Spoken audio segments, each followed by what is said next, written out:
I call this meeting.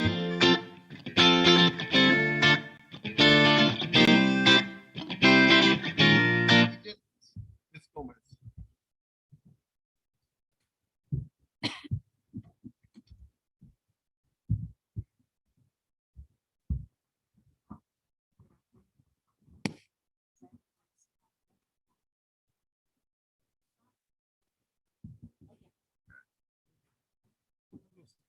Also, good afternoon.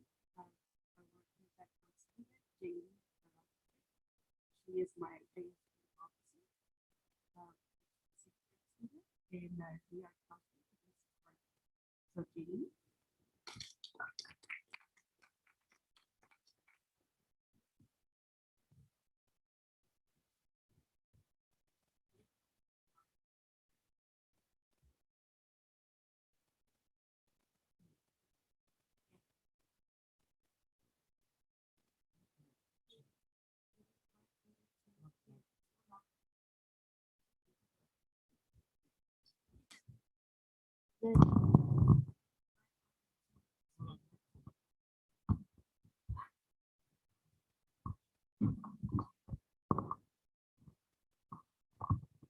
Good evening. It is my honor to lead tonight's Pledge of Allegiance. At this time, would you please rise and join me for the Pledge of Allegiance? Attention, salute. I pledge allegiance to the flag of the United States of America and to the republic for which it stands, one nation, under God, indivisible, with liberty and justice for all. Please be seated. Thank you.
Congratulations and good job. Keep up the good work.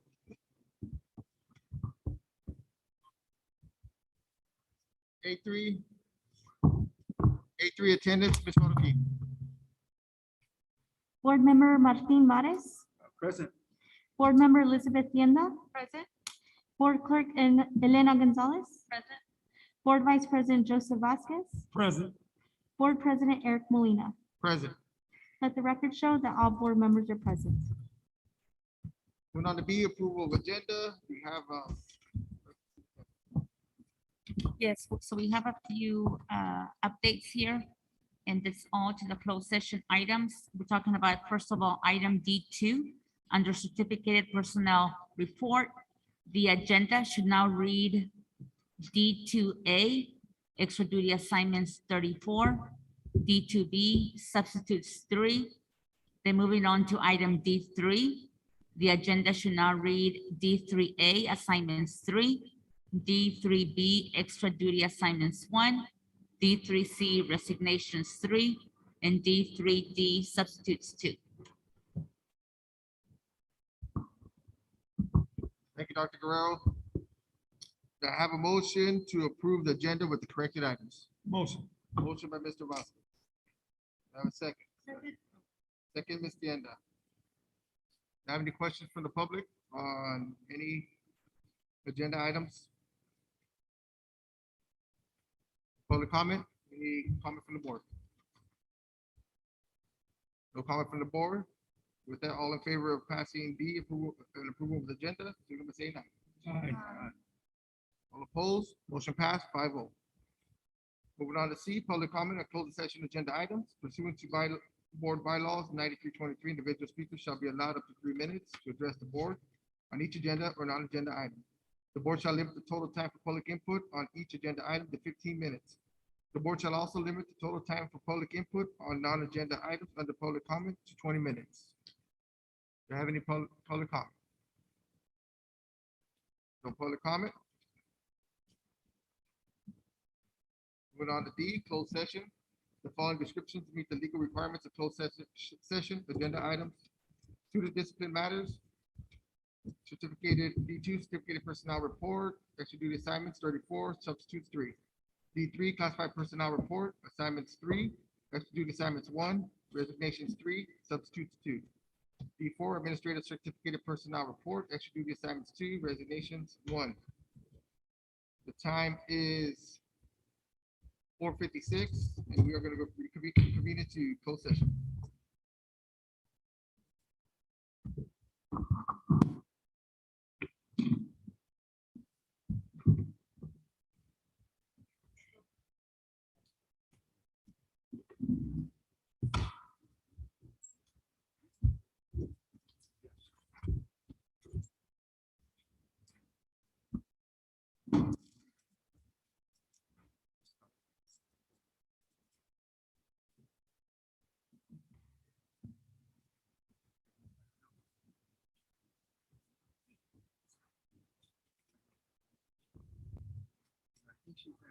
No, she's on campus. Yeah, she's on campus.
The time is 6 o'clock.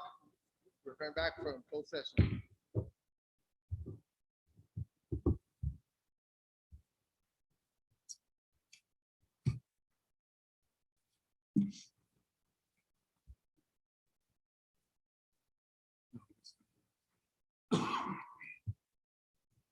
So on D1, on the student discipline matters, student ID number 1800547, the Board of Trustees voted 5-0 for administrative panel recommendations of expulsion. On 2A and B, it was motion by Mr. Vasquez and second by Mr. Modis. It was passed with a 5-0 vote. On 3A, B, C, and D, it was motion by Mr. Vasquez, second by Ms. Yenda, and it was passed with a 5-0 vote. On 4A, B, it was motion by Mr. Vasquez, second by Mr. Modis, and it was passed with a 5-0 vote. Nothing further to report. Closed session.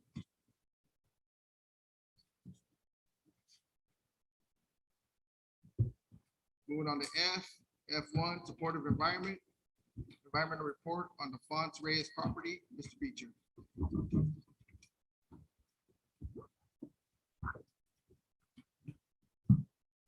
Thank you, President Molina. We have Mr. Jesse Madsen from Blair Church and Flynn, who has coordinated the environmental and land survey information, and he'll be providing us with some information at this time. I know you have a slide presentation. If you'll just say advance, the gentleman who's running it will do so. Thank you. Good evening, President Molina, Superintendent Guerrero, members of the public, members of the board. Appreciate the opportunity to be here. Thanks. It's been fun working with you guys, and we're pretty happy to be able to present some results for you. I know you've been looking for this for a while, so without further ado, we'll go ahead and get into the preliminary project review for the Fonts Environmental Center. Project team, we had our firm was taking lead on this one. We had Annalisa Gonzalez leading the survey team, myself as a senior environmental specialist leading the environmental side. We had a few other local consultants. We wanted to make sure to keep it all local as far as experience and support is concerned. So we had BSK Associates handling geotechnical, HT Harvey and Associates handling biological, and Applied Earthworks handling cultural and paleontological. I didn't list him on here, of course, that slipped my mind, but of course, your own Rene Rodriguez was obviously pretty critical in this. He kept us on. As far as what the project was that we were working with, you probably are all more familiar with it than I am, but the Fonts Environmental Center is currently used for education, outdoor education, primarily for students, including a variety of environmental topics. There are some existing pathways in what we call the lower area and some buildings in the upper area. Your board wanted to improve paths in the lower area for better accessibility and some environmental protection, and potentially reconstruct some buildings and possibly add some spaces for education in the upper area. Your board approved a preliminary review, including some surveying and environmental. You can see the project location here, which again, you're probably all more familiar with than I am. The main area there is about, I think it's somewhere around 2.5, 3 miles north of your city of Parlier. So just up the street here. You can see the project site here.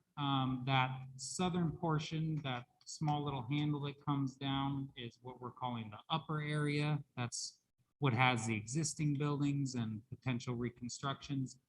And then all the rest of that main chunk there is where the pathways exist throughout there. So really, really a beautiful spot, actually. Got to see some field surveys, some good photos. It's awesome parcel. For the land surveying scope, fairly straightforward stuff.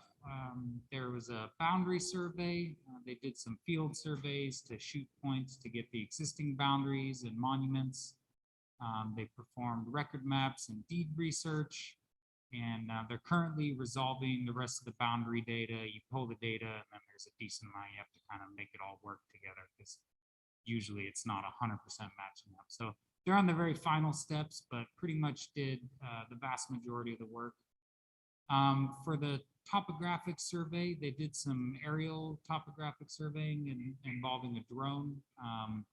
A lot of the site was able to be collected with that, but then where there's tree coverage or areas where they couldn't get the signals from the drone, they did some more conventional surveying.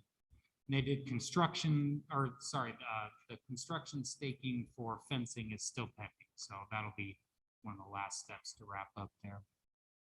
You can see here a picture, just, you know, we thought this was interesting to show. This shows what the drone was able to pick up. The blank areas, the black or white areas are where it's not able to get it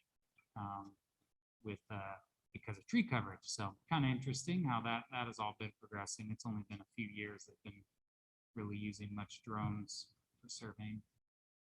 Here's a picture just to give you an example of, you know, the product that we're looking at from the surveying. You get, you know, all your topographic points for the paths. So we will have that all very soon. Picture of the upper area as well, mostly just to kind of give you an idea what's going on. There was also some geotechnical work that was done, including a phase 1 environmental site assessment, which is basically just to see if there are any major environmental concerns existing on the site to prevent you from liability if you choose to move forward with the project.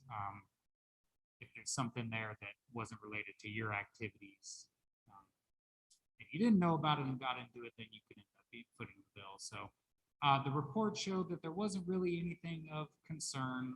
There was one recognized environmental condition as the official term, which is just a dry pond / lagoon on the north side of the site. No real major concerns there. There was also a historic recorded environmental condition, which is essentially just the previous use as agricultural on and kind of within the vicinity of the site based on historical photographs. There was also some potential PCB, polychlorinated benzene, which is kind of a pollutant that's been of concern in the last few decades. There's some potential release related to a pole-mounted transformer and electrical equipment, but there wasn't a great concern of that or any large amounts that would be there. There is an existing septic system in the vicinity that has a potential for release of unknown substances, you know, either the waste or any potential, you know, treatments that might have been involved there that could possibly happen in the groundwater. The BSK did conclude that there was no further investigation needed. They didn't think there was any large concern with it. If there is any contamination discovered during the course of the project, you'd want to go ahead and get some further consultation from them as far as mitigation measures that would be required. But they didn't think there was really anything to worry about for that. There is a preliminary geotechnical investigation letter report, which hopefully your board has had a chance to see. If not, we'll definitely get that into your hands. That breaks down all the details for the conclusions and recommendations. I didn't want to bore everybody here with that, but they get into the details. Seismic design criteria, soil corrosivity, site preparation, foundation, all of that stuff. There wasn't anything really, any red flags. It's all pretty straightforward.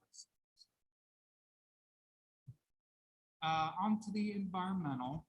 Just wanted to give a quick rundown of the California Environmental Quality Act. You're all, I'm guessing, probably at least somewhat familiar. I'm sure you've had a number of other projects across your desk, probably more in-depth ones than this. So you'll just bear with me for a second.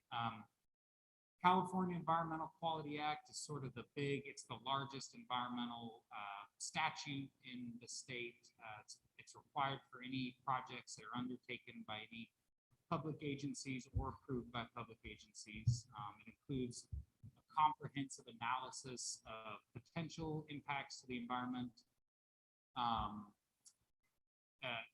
across a variety of different topics. I believe there's 23 different topics currently, ranging from aesthetics and air quality to water resources, biology, cultural, all that. So it's basically the place where all of the environmental investigations kind of come together for one big analysis and document. And then it gets published for public review and comment. So it's a chance for everybody that could possibly have any interest in the project to basically be involved. Any potentially significant impacts that are identified must be mitigated. For this project, biological and cultural resources are the primary concerns, which I'll talk about in just a bit here on the later slides. The environmental scope that we had to assist you with was to complete a biological constraints analysis, cultural resources inventory, and a scoping review for possible exemptions for the project and potential analysis type that you would want to do, and then recommendations for next steps. The biological findings, I'll have to defer to the report itself for the actual details. Again, hopefully that's across your desk. If not, we'll make sure you get a hold of it and obviously be available to answer any questions. Quite a bit in there. I think the bio report is somewhere in the 35-page range. That cultural is about 68. So there's a decent amount of reading, but they did identify some quote sensitive habitats as defined by the California Department of Fish and Wildlife, but there's no designated critical habitat in the project area. So the recommendations that were provided by the biospecialist were to complete formal jurisdictional habitats and wetlands delineations, essentially just draw the actual boundaries. They were able to get a rough idea, but we can get the exact boundaries of where the jurisdictions are for the agencies, any potential wetlands, then you'd be able to get kind of 100% answer. Also, they recommended that on a related note that you avoid potential jurisdictional habitats. That's just specific habitat areas that each agency identifies when you're actually planning the final design of the project. And then to complete bat and bird surveys prior to construction. Those are pretty standard things. And then to complete a National Environmental Policy Act analysis if you are receiving any federal money. So that's if there's any federal agencies involved, including the money, then they have their own component. It's kind of a companion to the California Environmental Quality Act. It's kind of the same idea, it's just you have federal agencies. So summary of the bio findings, basically, there's really no concerns. It is a really beautiful area environmentally speaking, so there is some follow-up work to be done as far as making sure you plan for a project that won't impact any of those resources. But there's not really any specific concern. For the cultural resources, again, the report has all the details and the minutia on that. There were no recorded cultural resources found in the project area. There were no sacred lands identified. The Table Mountain Rancheria had a representative that did reach out expressing some interest in the project. Some further correspondence or conversations were initiated with them, and they kind of dropped off the map. They didn't respond. So we'll do some follow-up to make sure that they were satisfied with the final result. But it looks like there's no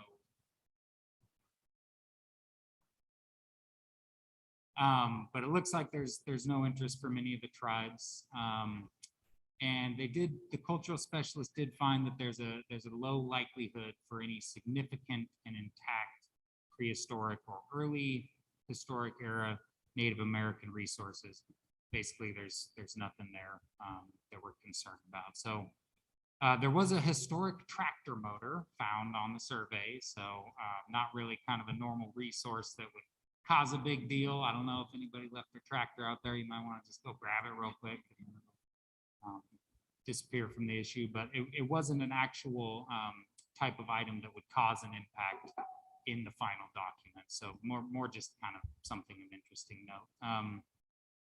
And then essentially the final recommendation is that there's no further efforts needed for the cultural resources for the walkways. Depending on how the upper area with the buildings, how that design goes, if the disturbance exceeds 5 feet in depth, and I should have added those two little words there, because otherwise that's kind of a confusing sentence, but if it goes more than 5 feet in depth, then you will want to get a little bit more work done for the cultural. That's when you start kind of getting down to the potential artifacts being unearthed. So otherwise, nothing of concern there. Same with the biological, the National Environmental Policy Act analysis would be required if federal monies are received or you end up involving any federal agencies. So again, it's a pretty similar process. There's no impacts expected. It's just for this preliminary step, that full analysis specific to those topics wasn't completed at this time. So as far as the scoping review, the trail improvements themselves are kind of right on the line for possibly eligible for exemptions or not. I would normally say this is a pretty clear-cut exemption because the work itself is so minor. There's not really much you're doing down there that could cause any impact. The only issue is that it is a very environmentally pristine area. Kind of the whole reason you're taking students down there is because it's a real beautiful area. So those exemptions, typically one of the main things they look at is whether there are any special conditions that would make it ineligible for exemption. And one of those special conditions would be an environmentally sensitive area. So in this case, it's kind of, and like I said, it's sort of right on the edge. There's not really any specific concerns we see environmentally, but it is kind of a generally sensitive area. So depending on what your final design is that you want to go with, might be able to do an exemption there, might not. The other option is really not a whole lot more work. It's probably the safer one, but again, in the follow-up discussions, you can determine when it ends up being the best option for you. The upper area with the expansion and increased use is probably not eligible for exemptions. Again, it's going to depend on the final design. The main exemption we would be looking at here would be based on a reconstruction or modification to your existing facilities that doesn't expand the use or the activities. So it's, you know, if you end up just rebuilding the existing structures, you're not doing any expansion, then probably bundle this all up under an exemption. If not, if you do want to expand it all, then you know, the safest option would probably be to do a full initial study, which again, the exemption and kind of the bottom end of the initial study, which is what we're looking at here, there's not a whole lot of difference. The exemption, you still have to technically do a level of analysis, and that is still publicly adopted. So there's not necessarily a whole lot of work you're saving. The difference is if you do the full initial study, you have to hit all of the 23 topics, and it has to go out for a full public review with comments and everything. So kind of depends on just, you know, which direction you prefer to go. All in all, there's no significant impacts expected, which, you know, probably I'm guessing was what you were thinking from the beginning, being as you're just, you know, basically improving some gravel paths in an existing area of use. Our recommendations would be to, you know, just have a careful planning process to make sure that the project is kind of minimally impacting the area. So if areas where the paths are expanding, you know, try to avoid taking out any trees or going into any potential wetlands, which would be identified with the final reports. And then, of course, include any appropriate mitigation measures to reduce potentially significant impacts.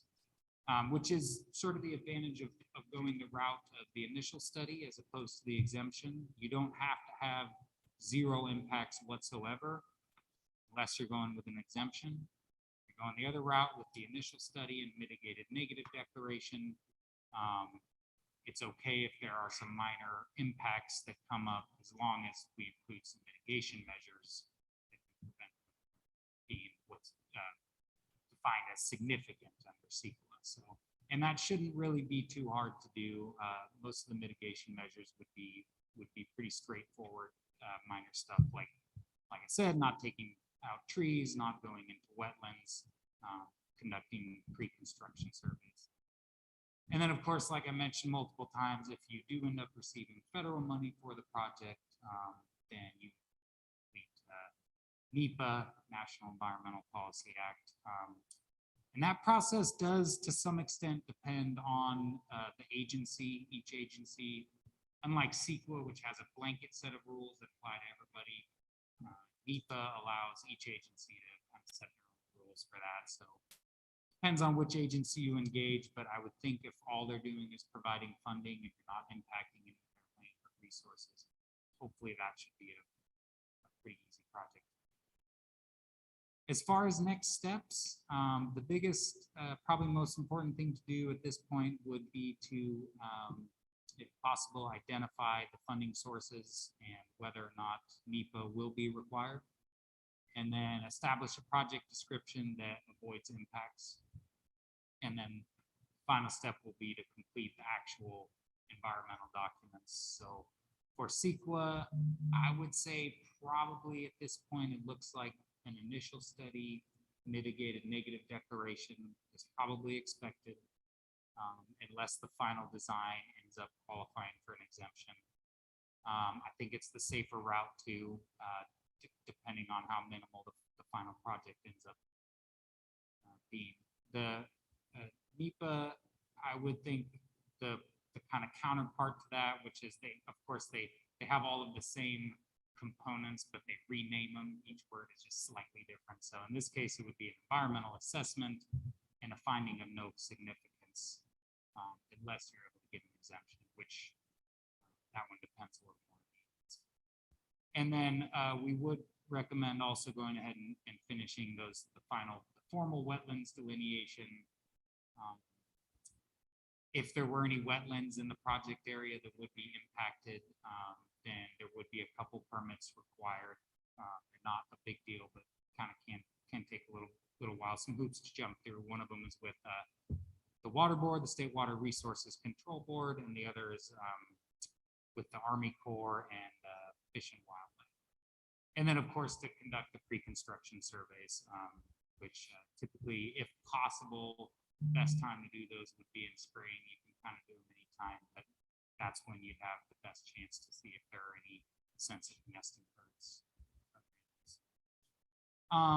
So that pretty much concludes my presentation. Hopefully, most of that made sense. I'm happy to answer any questions here. I know some of that was kind of a little bit of technical jargon, but that's we've finished.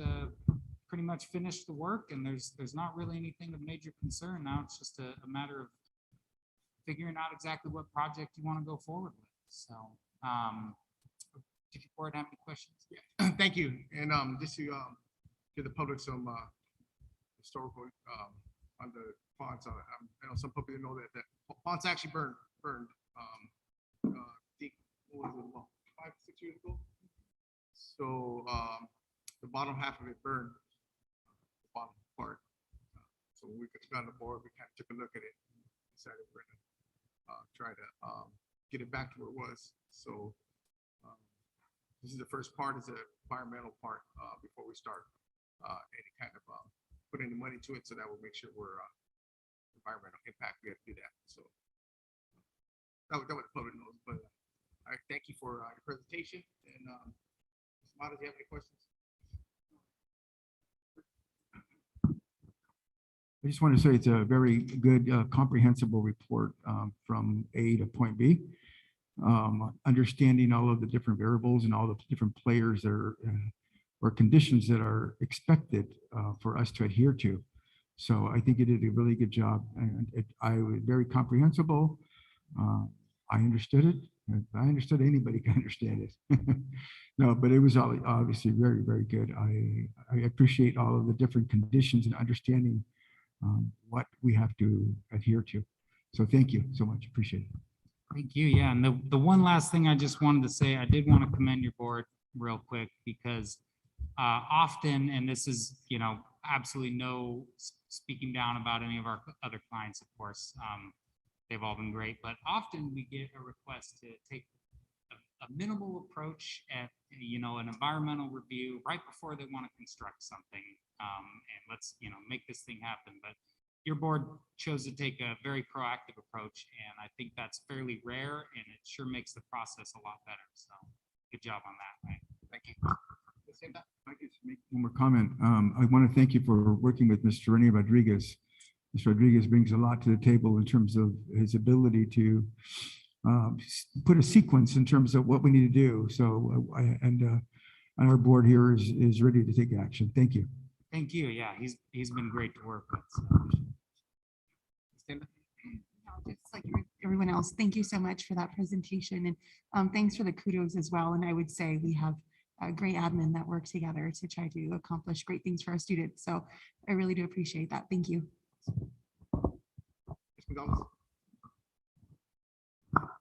Same here. I just want to say thank you for the presentation. Well done. Thank you. Yes, and I would like to say thank you too, but it gives us a starting point, which is, it sounds good. Well, I was thinking it was going to give us some bad stuff up and over there, but yeah, it gives us a good starting point.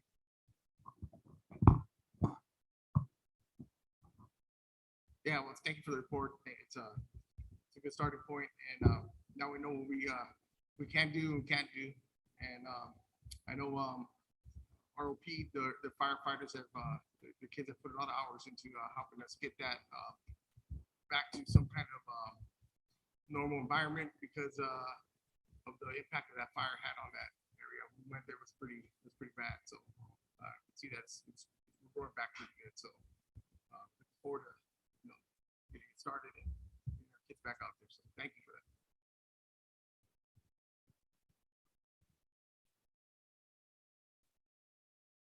Okay, well, thank you so Thank much. you. You have a good night and good luck. We're on to F2, supportive environment, Cesar E. Chavez Elementary School. Ms. Gomez. I do want to be able to provide an introduction. So this is part of the observance of the Parlier USD cycle of continuous improvement. We'll eventually have all sites be able to present to the board and to the public the goals based on available data, things that they're working on as part of their vision. Tonight, we do have Principal Gomez and Learning Director Collazo here as part of Chavez to be able to present to us what the current focus is. So, Ms. Gomez.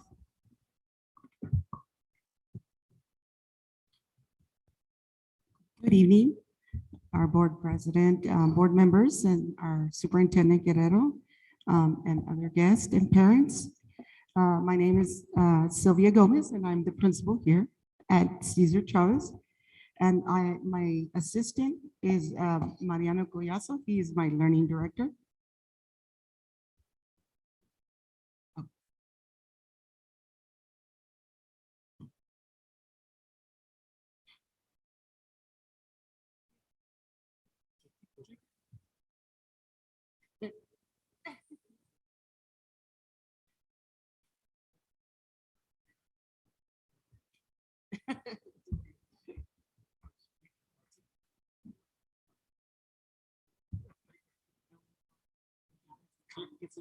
Oh, there it is. Okay. Got it? Okay. All right. Okay, so we'll continue on with our presentation. Okay. So we are, like I said, we're presenting on our school initiatives. We have several school initiatives at Cesar Chavez. But tonight, I'm just going to present on one of them, which is a very important one. So we align our goals with the district goals, which is on accomplished students. That's in our LCAP, and it's in the CIFSA that we have, which is our school site plan. And we also align that goal with our early literacy support block grant action plan. Okay. So also we take into account the Vision 25 of literacy development that is provided by the district. So we are supported by literacy coaches, which is our TOSAs, in the TK through second grade. Additional reading teacher we don't have yet, but we do have additional aides at each site. We are working on phonetic reading in TK through third grade, guided reading in TK through sixth grade, and the development of scope and sequence for reading for TK through second grade. Okay, so our early literacy initiatives are focused on phonemic awareness and phonics skills. The instructional aids that we have for all kindergarten classrooms have an instructional aid that is provided throughout the day. And then we have 2 instructional aids for the reading lab. Our reading lab was fortunate that we have 3 instructional aids that are supporting the students with the intensive intervention that they need. So why are we doing this? Okay. Well, our data, we started with our school data. Get to that. That is our FastBridge early reading data that you see up front, up there. And it was showing that there was a great need for phonemic awareness. We had 63% of our students falling in the high risk area. And then also in our first grade students in the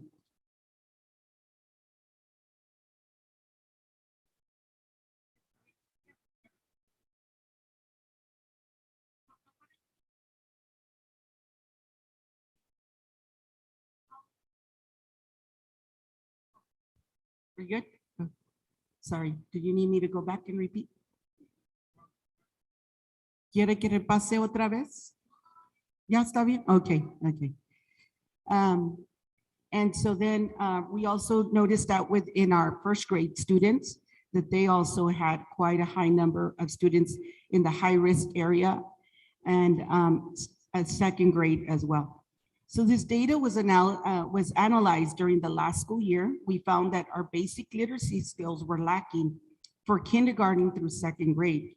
The data was also used to develop our root cause analysis for our early literacy support block grant, which led us to identify our goal for that grant. With the help of our teachers and our team of teachers and our reading lab teacher, and of course with our consultant, Dr. Mercuri, who helped us with our root cause analysis. And as you could see that also it affected our CAS data. Our data for CAS from the 2020 school year and 2021 school year, we had 9% that met or exceeded, and then we had 90% that did not meet or not met or nearly met. Also, we had the same in mathematics. We had 94% that nearly met or not met, and we had 5.9% that met or exceeded. So all this data is telling us that we need to focus on our foundational skills because our students that is where the need is. And so we have begun that process. And Mr. Cuevas is going to talk about how we're implementing our initiatives.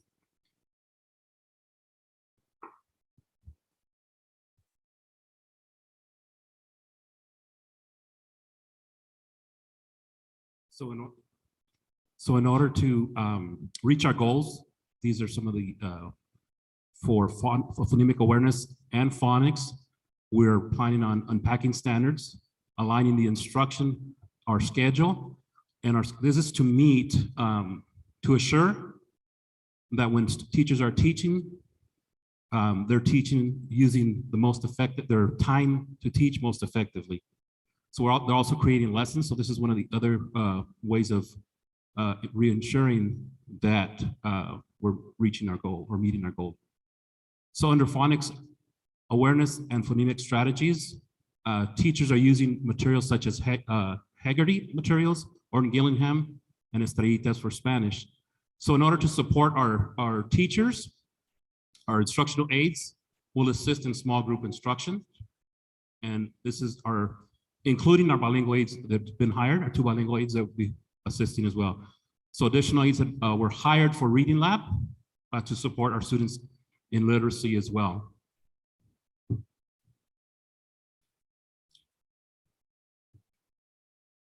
So if you look at the next section, it's our scope and sequence. This is with the assistance of our TOSAs, our Reading Lab teachers, and our kinder teachers. This is the scope and sequence that we'll be using for planning and teaching of the literacy components that we need to strengthen. So in addition,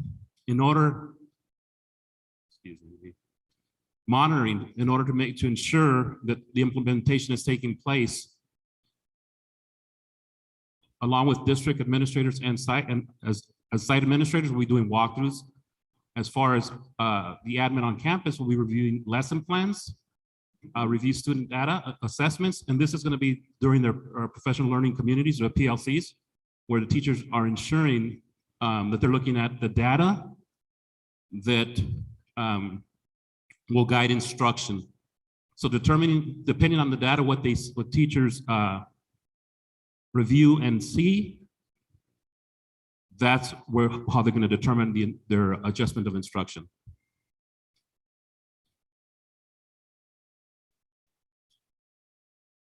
And I will be turning back to Mrs. Gomez. So at this time, if the board has any questions for us regarding our presentation? Thank you. Mr. Matas? Can you explain to me the Haggerty materials and the Orton Gillingham activities? Yes. What does that look like? Okay. I've never heard of them before. So Haggerty is a program that our teachers, our primary classrooms are using for phonemic awareness development. Okay. So they are specific lessons, there's videos that they use, but they also use on a daily basis. That's what the scope and sequence is for, because that makes sure that the teachers in kindergarten, first grade, and second grade are using those lessons with those materials. So how do the Estrellitas materials complement what you're doing right now? Is that enhancing the material or what? Yes, How are so you doing that? Estrellitas is another supplemental program Right. that the DI teachers use for developing the phonemic awareness and the Right. phonics. So all of those are That's strategies for the DI classes. for the right? dual Yeah. immersion classrooms. Yes, sir. Okay. I And understand. the Orton Gillingham, those are training and strategies that the teachers receive. And then that is also what they use during their small group instruction. Okay. So they do it whole class. And then those students that need additional support, then they do it during the small groups. Is this something that Ms. Mercury has suggested in terms of the implementation of the curriculum? Is that something she's? Yes, when we did a root cause analysis with Dr. Mercuri, we found that we were lacking enough in curriculum in those areas of phonemic awareness. Right. The program does give us some in our regular core curriculum, but this was additional support that the classroom teachers are able to use. So they just don't rely on our core curriculum. They have other materials that they can use to assist them with the instruction. I had another question. What are your PLCs look like this year compared to last year? What was The that? PLCs, what is it? How does it look Okay, different compared to so last year, this year? yeah, the professional learning communities or is when our teachers sit and they plan, they review data. And so this year, we're fortunate with the VAPA that the teachers have additional time throughout the day to sit and look over standards, unpack standards, look at student data, and then they plan instruction with their team. So they have additional time now for to do their PLCs.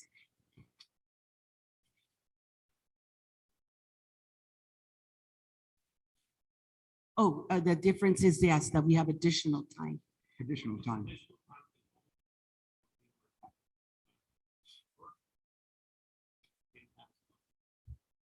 Yeah.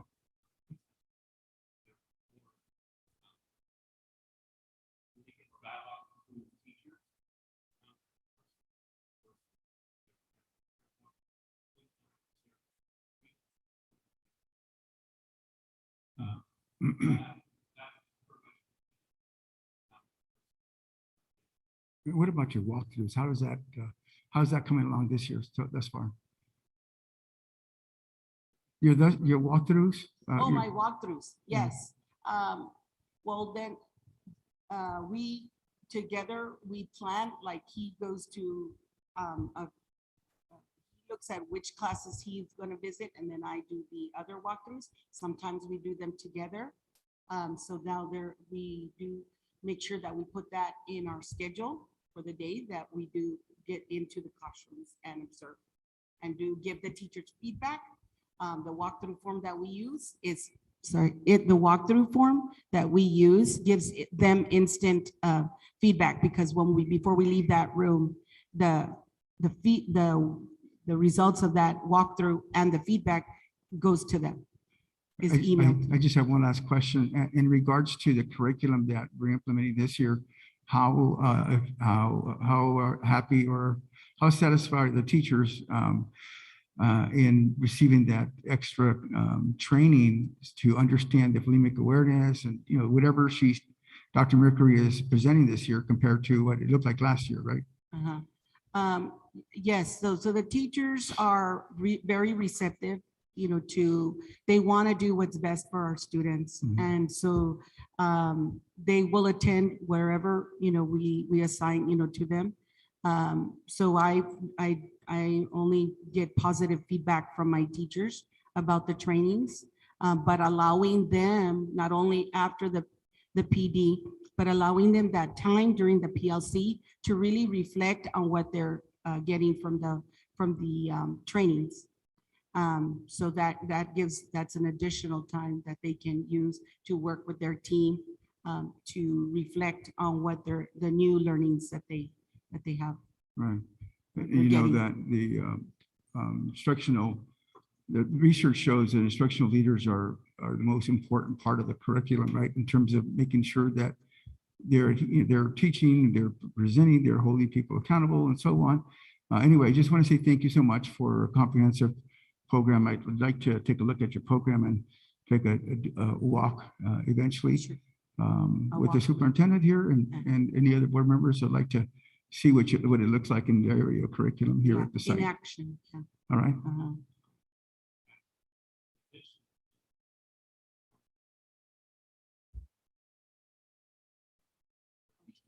Our coaches.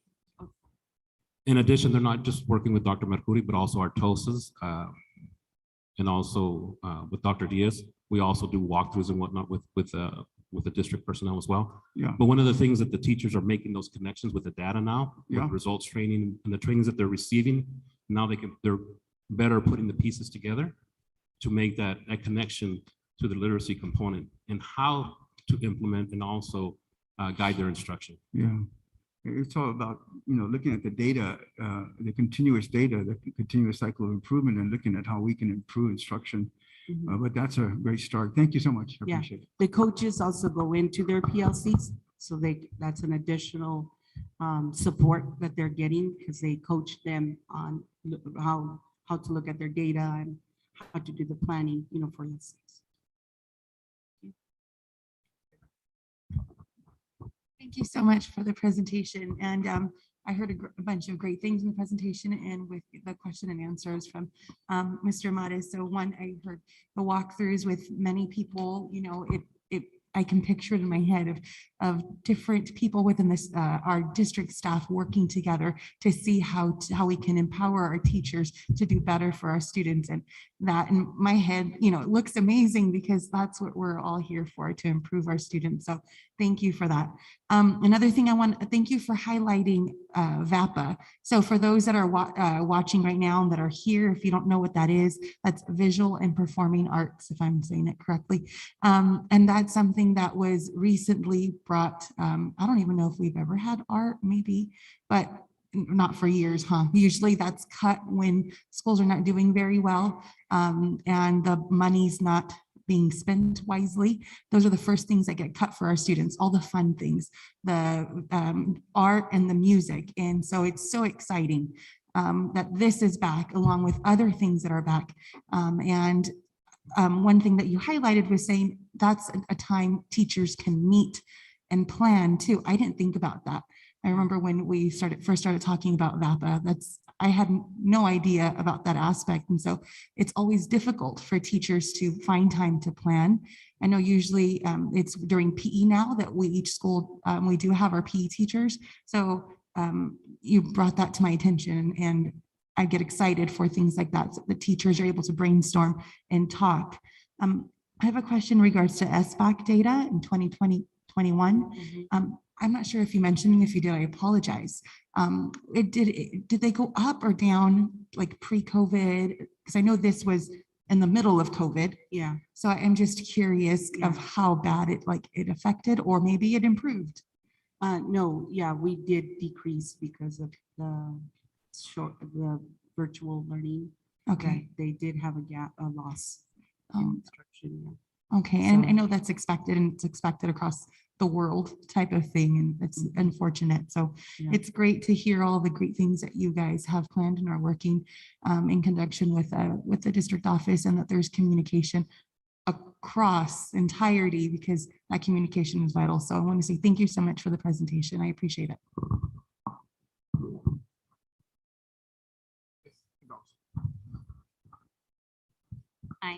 I just wanted to compliment you guys on a great presentation.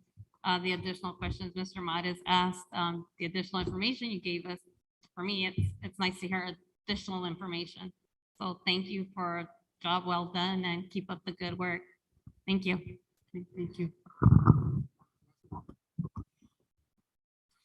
Yeah, I mean, I love this program because it has to do with the development of the little ones. One of the things is, I mean, we keep talking about the adults, but how did the kids respond? How are the kids responding when you guys are doing your walkthroughs? I mean, do they see that it's a different approach on how they're being taught? I mean, what do you guys, I mean, do you see them being motivated, or are they interested? Or is Yeah. it being kind of difficult? Yeah. Oh, yeah. You mean the engagement in the classroom with our yes. students?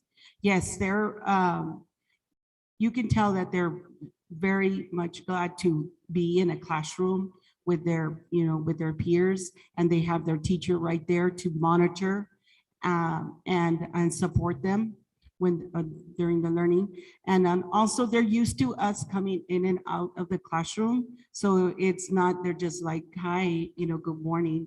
But they're, yeah, so it's a lot better for our students. We see a lot more engagement.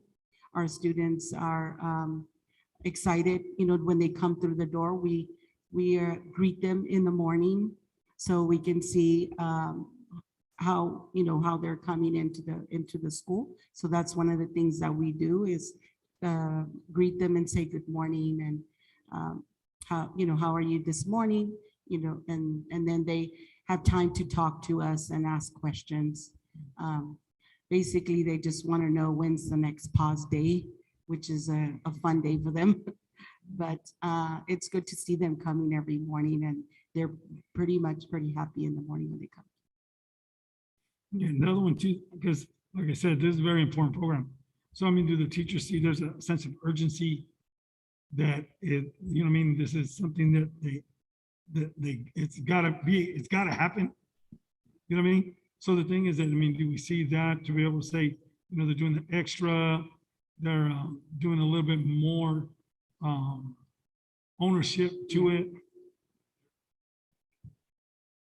They're excited. Right now, the literacy training that we're having, it's K-3. And the teachers who aren't in that training yet want to get that training. They want to receive that training as well. So as far as excitement and taking ownership, yeah, they're doing that.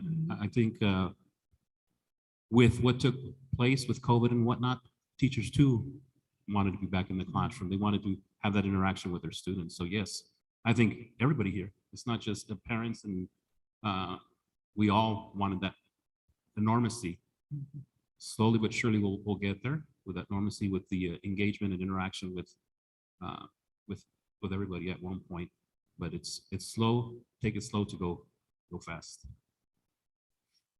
All right, thank you. I want to thank you guys for presentation. Also like that scope and sequence for the reading at TK to 2 years old. After looking at district-wide data from last week's presentation, we know that it's very important, and that's kind of what we've been preaching, is to really develop our TK to 2nd grade and get them really ready for, you know, the upper grades, and that's where we've been kind of, I don't want to say weak, but that we know that that's where it starts. And, you know, data shows that those are the ages where the kids really absorb and learn their habits throughout their life, you know, especially in school. So if we could really develop our kids at those grade levels, it'll carry with them throughout their educational career. So I really thank you guys for that, because as a district, we really need that. So. And is referring to the scope and sequence, from kinder, it will progress throughout the years till we reach the 6th grade level. Yeah, so thank you. Other than that, I think the other board members asked good questions. So Thank you. thank you guys. Yes, so we want to thank also the support from the district office that we get from our superintendent to curriculum, HR, who helps us get our staff, Mr. Reacher, who helps us purchase the materials and gets our things going. So we want to thank them as well for all the support that we get from them. Thank you guys, and any support you need from us. Okay, thank you. Also would like to thank our parents. Without our parents, we wouldn't be here. Yes. Each and every one of us. Thank you. Moving on to F3, supportive environment. Employer of the Year to be represented in Fresno County Educator of the Year ceremony. Mr. Griffin. Thank you, Mr. Molina. It's my pleasure to once again acknowledge our Employees of the Year for the 2021 school year. Unfortunately, as a result of the COVID pandemic, we're not going to be able to recognize and support them in the in-person Employee of the Year celebration that the county has. They will be doing a video presentation that will take place on Sunday, November 20th. That'll be on, I believe it's on ABC. And we'll be sending you information. In your packet is the program that they provided. Our 3 Employees of the Year for last year voted on by our staff. For Employee of the Year, it was Daniel Duran, who is a general building maintenance employee. Our Teacher of the Year last year was Samantha Wagner at Purdue Junior High School. And our Administrator of the Year was Christina Aguilar, Principal at Matthew J. Berletic Elementary. So once again, I want to thank and congratulate them and wish them all the luck at the countywide Employee of the Year award ceremony coming up here in a few weeks. So congratulations to all of our employees.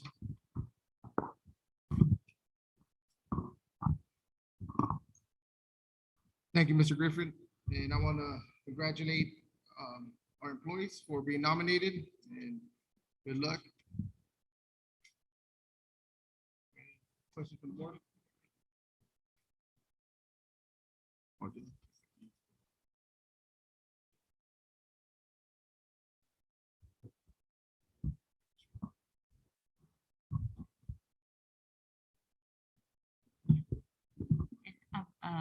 I was just making a statement that we did also recognize our employees of the year back in May. So they were able to receive they got an apple and a crystal award, and we were able to take pictures. So this is to announce the next level of competition right at the county. So we're excited for them and wishing the best. No questions from the board? Just wanted to congratulate Christian Aguilar and Samantha and Daniel for being selected by their peers. That's the way that they were selected. I've had opportunity to work with Christina Aguilar, hired her as a teacher back in the day, and seen her progress and the hard work ethic that she adheres to daily. So it doesn't surprise me to see that she's the administrator of the year. We have some great principals, and I do want to congratulate Christina and Ms. Wagner and also Daniel. Thank you.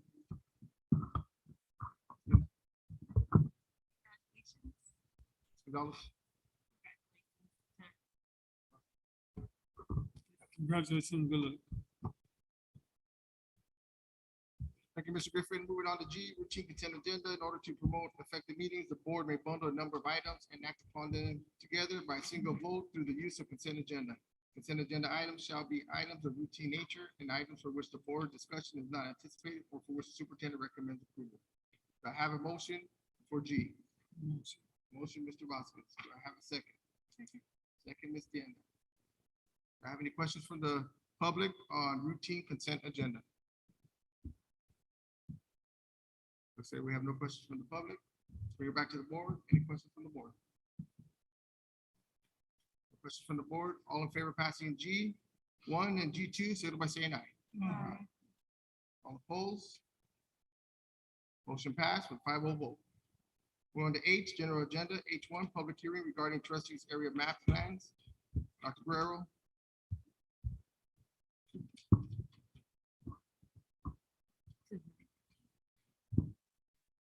Yes, so back at the regularly scheduled board meeting held on April 27, 2021, the board adopted a resolution so that we were able to initiate the process of changing the method of electing members of the board from the current at-large system, whereby each member of the board is elected by the registered voters of the entire district, to a method which provides the board members residing in each trustee area, they're elected by the registered voters, so only of that particular area, in sufficient time for the new method of electing the members to take place for the November 2022 election.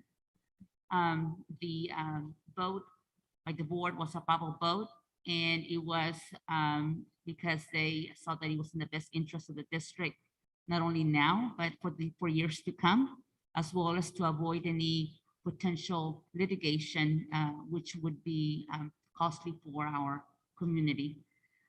So in being able to go through the process, we held 2 public hearings back in August and September for the community to give initial input as to where this natural boundaries would be.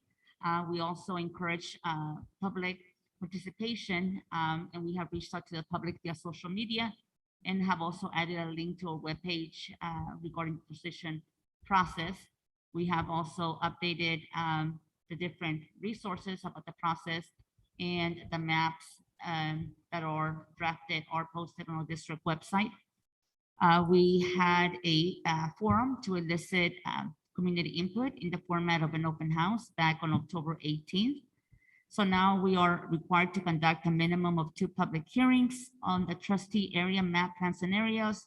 And for your reference, they are posted out in the back: plan area map A, map B, and map C.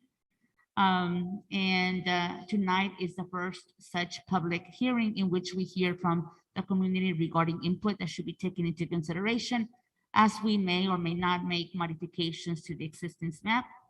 The board will invite public comment and input on the draft map scenarios. We'll continue on. And then on November 9th, which is our next regularly scheduled board meeting, the board will conduct the second post-map public hearing, after which it will be free to adopt a final map plan scenario. with being able to sequence out the trustee area elections that will begin with the election of the 22 in November of 2022. So at this time, we can open the hearing. So the time is 7 o'clock and we're gonna be opening up the public hearing. And just some historical background on this process here. I guess before I was on the board, we were approached to do it elections by area. However, it was recommended by the lawyer to wait until after the 2020 census because then we'd have to do it again. So after 2020, the lawyer approached us and said it's a good idea for the district Party Unified to do it because it is a law, California law passed that every unified district would need to go to an area, election by area. So if we didn't do it, we would be sued and it would cost the district a minimum of $250,000. So therefore, we talked it over as a board and we agreed that rather than get sued and wait for them to sue us and cost the district $250,000, it's better to spend, I believe it's in a cost of around $30,000 to do the redistricting. So rather than get us into any kind of a lawsuit, we decided to be proactive with this measure and to do it. And I believe our superintendent was, her last district, it cost him, they cost them $4 million to, because they got sued and the legalities for them cost $4 million and they had to pay out a lawsuit behind that. So that's why we decided to go ahead and be proactive in every district. I had questions when they brought it as far as our demographics and everything are the same, would it still matter for us? And the lawyer said, it don't matter, that some of these lawyers are just gonna sue just to get money. And the minimum they pay out for them, I think it was like $100,000 just for lawyer fees. So with that,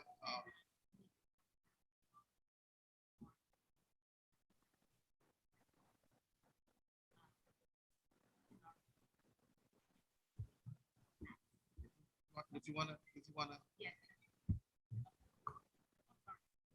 Yes, and we also have our demographer that's on Zoom so that we're able to get his input as to how he was able to generate or what he considered to be able to use as context for the 3 maps that he drew up. And we have communicated with him and he heard input from our community back on October 18th. And now it's a second time to be able to hear those comments. And of course, all of our board members will also have the same opportunity. So can you go ahead and put them on?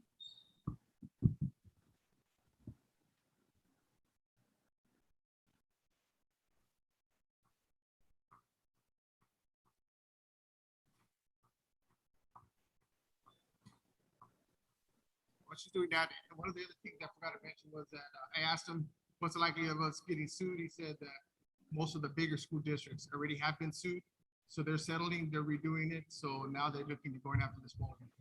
So that's why it was important for us to.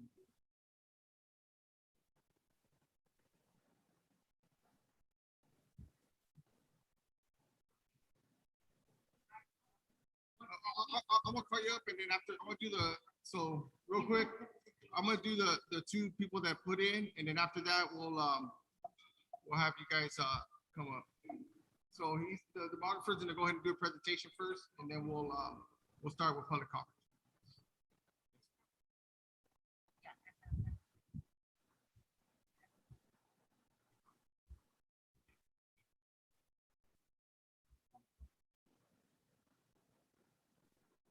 Are we ready to start with the presentation?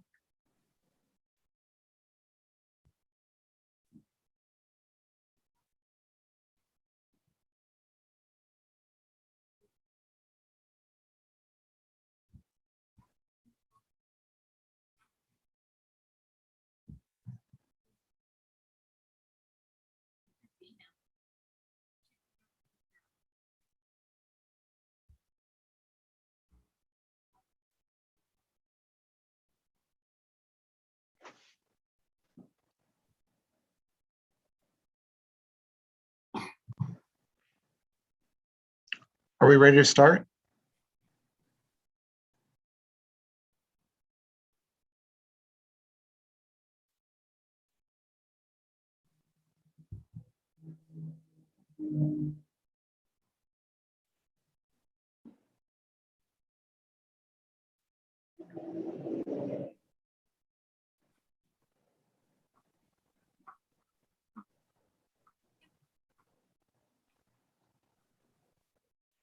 Are you able to hear me?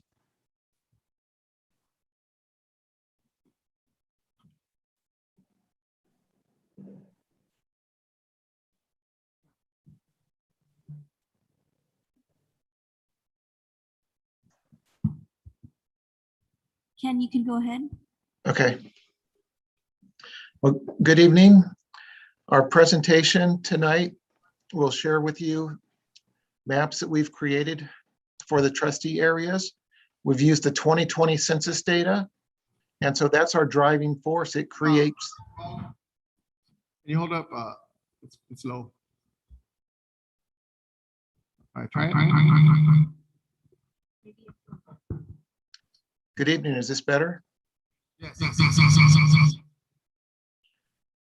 Our presentation tonight will show maps and statistics based on the 2020 census data, which has both the population statistics and defines the geographies used to create the maps. We took into consideration the topography, geography, communities, the cohesiveness and contiguousness of boundaries, and of course, we accounted for the location of where the current trustees live. And our overall goal is to create equal population for each boundary so there's equal representation.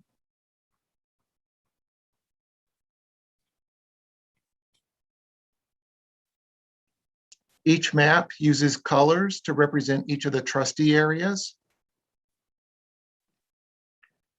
We do label the streets on these maps.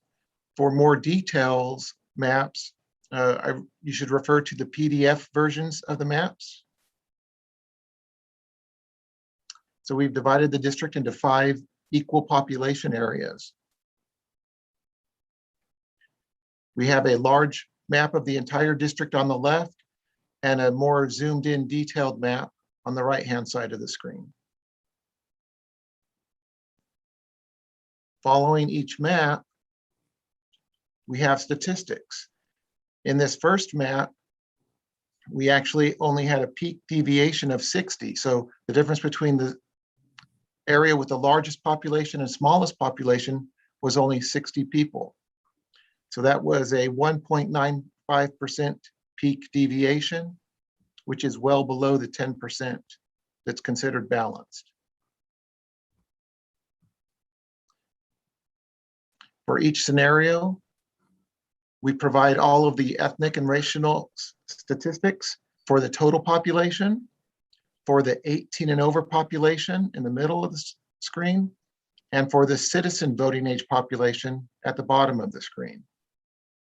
Again, this data here, since the district is mainly Hispanic, it does have very small numbers for most of the other categories.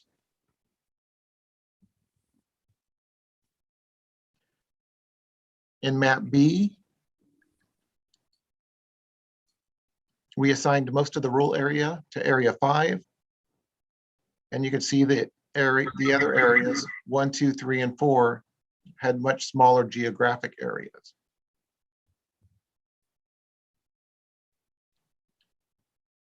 In map B, it was not quite as balanced, but still legal with a 284 peak deviation, which was 9.24%.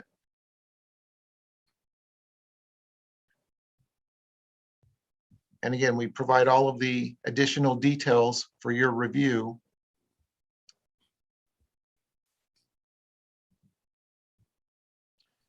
In map C,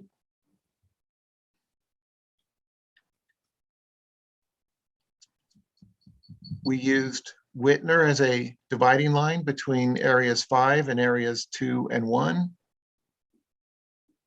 and also accounted for assigning rural areas to more trustee areas than just the 5.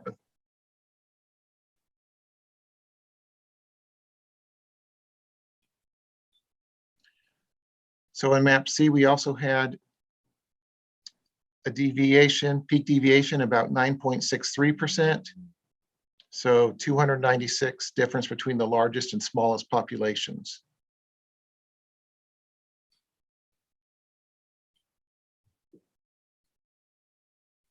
And again, we provide all of the statistics for your review.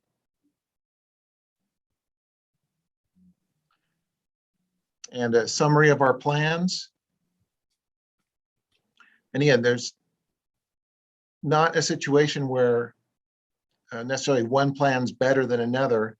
There's just several different ways in which the lines can be drawn to achieve a legal boundary.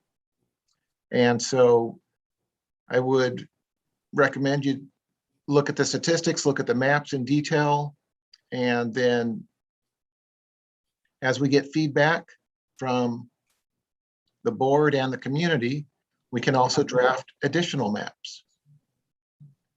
And so, again, all of this is just information at this first public hearing. We look forward to all the feedback we get, and if there's any more maps we can create. And with that, I'd love to hear from the board and the public.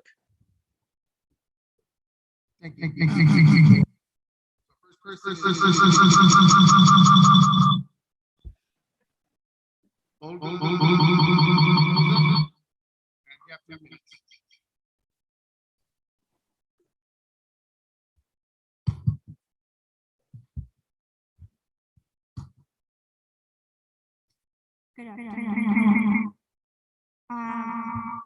We are the members of the chapter of the Dolores Huerta Foundation. We like to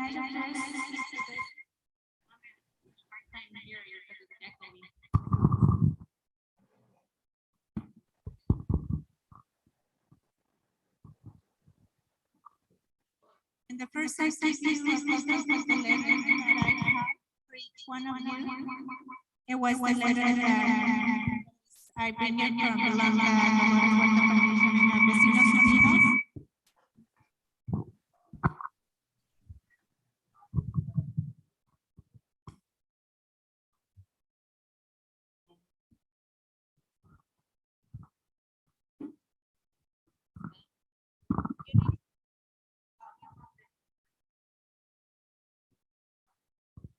Did you hear me? There was.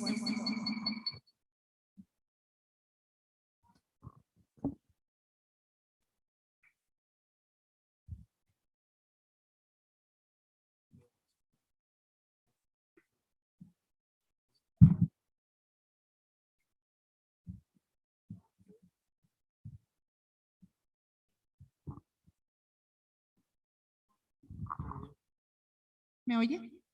¿Qué? Okay. We can belong Dolores Huerta Foundation, Vecinos Unidos, the chapter of Parlier. And we are the members of Parlier. We'd like to first thank you for offering open a house to share the Parlier unified maps. We engage and learn more about this process. In regard, we are unclear about the several aspects in the board process, how to reaching out the considering of the ideas, comments, and community stakeholders such as vecinos. It's in our experience that a school district we set a proposal agenda of items to be discussed relating to the mapping process and redistricting over the course of the several consecutive board meetings with the object. The first, stakeholder search as a vecinos need to explain and understand this process to make clear. And you need to put the census data and make the maps in that best. The third is review the proposal map. 4, provide the community interest input in the proposed map. We just come to here mainly for ask you to stop this process. And we want to know if they already say that you have a demand that's why the process is like you put it right now. But we need to understand this process mainly for the vecinos, mainly for our community and the school members, that parents that is here, they need to learn this process. We need to stop this process because the deadline is in February 22nd, 2022. So we need to be clear how is this process is. You have a letter right there and regarding all the issues that we see it in this process. So if you can read it and you can discuss this letter and can you provide us our demand that you have for a public and a copy for Dolores Huerta Foundation? And we asking for that. And we have Brenda, Norma, and our vecinas, they need to speak too.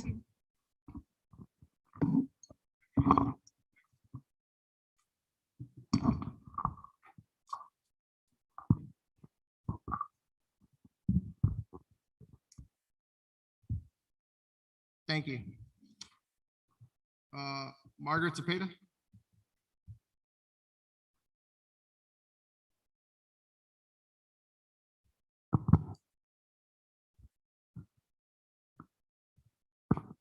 Hi, good evening. Oh, sorry.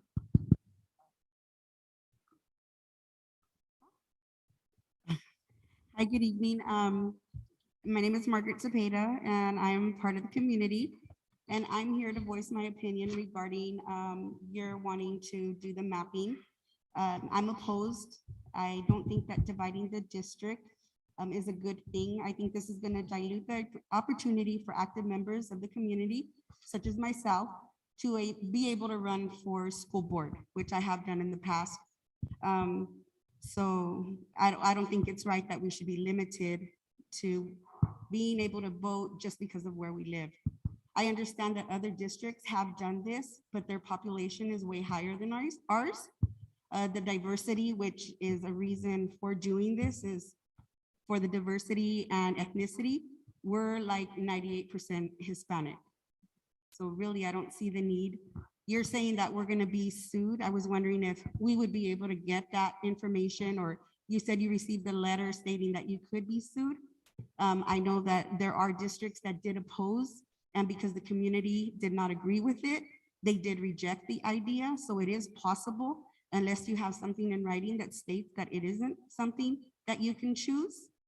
I think also that doing this is going to make smaller voting areas that will limit the candidates that voters can choose from. The community has never been shy about the fact that there are candidates on this board now that we don't want there.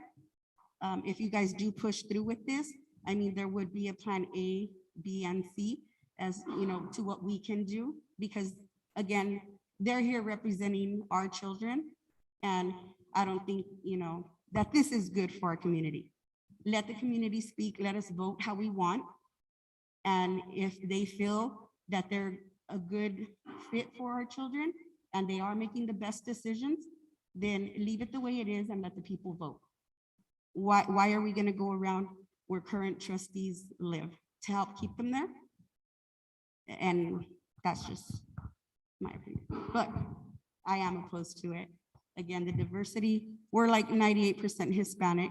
So if I was the board, I would really appreciate if you guys would keep that in mind. Thank you. Thank you.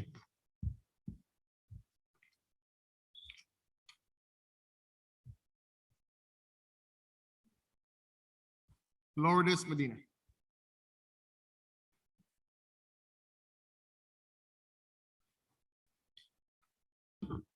Thank you, Superintendent, board members, parents, and the demographer. So I just wanted to highlight on the open house gaining this information, gave me time to look at some information. I do wish that more maps are created to kind of bring more options for our community.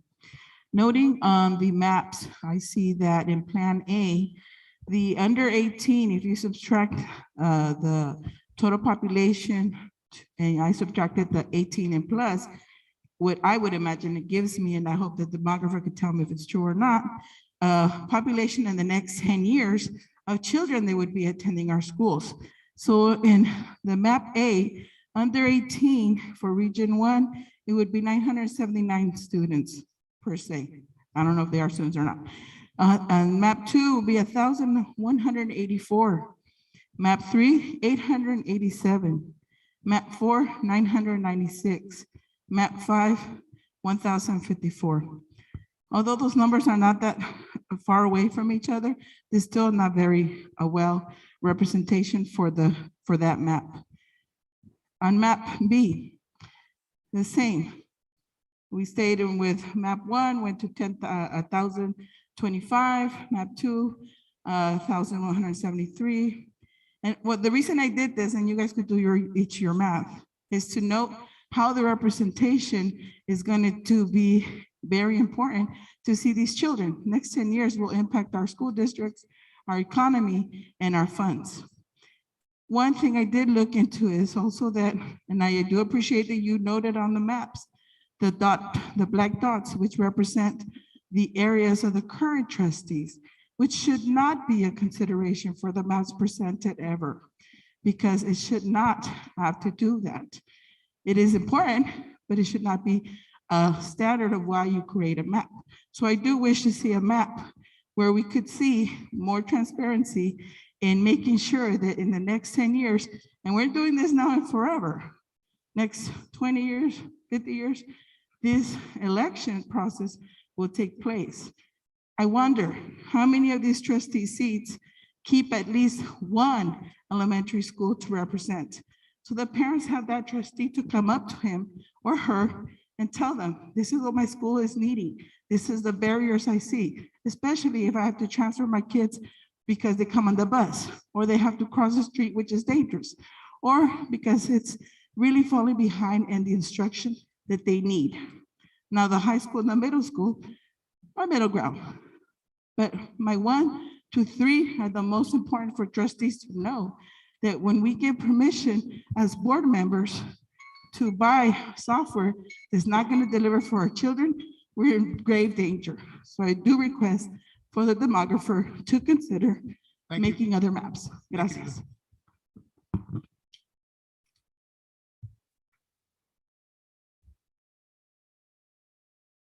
Ms. Brenda Rojas.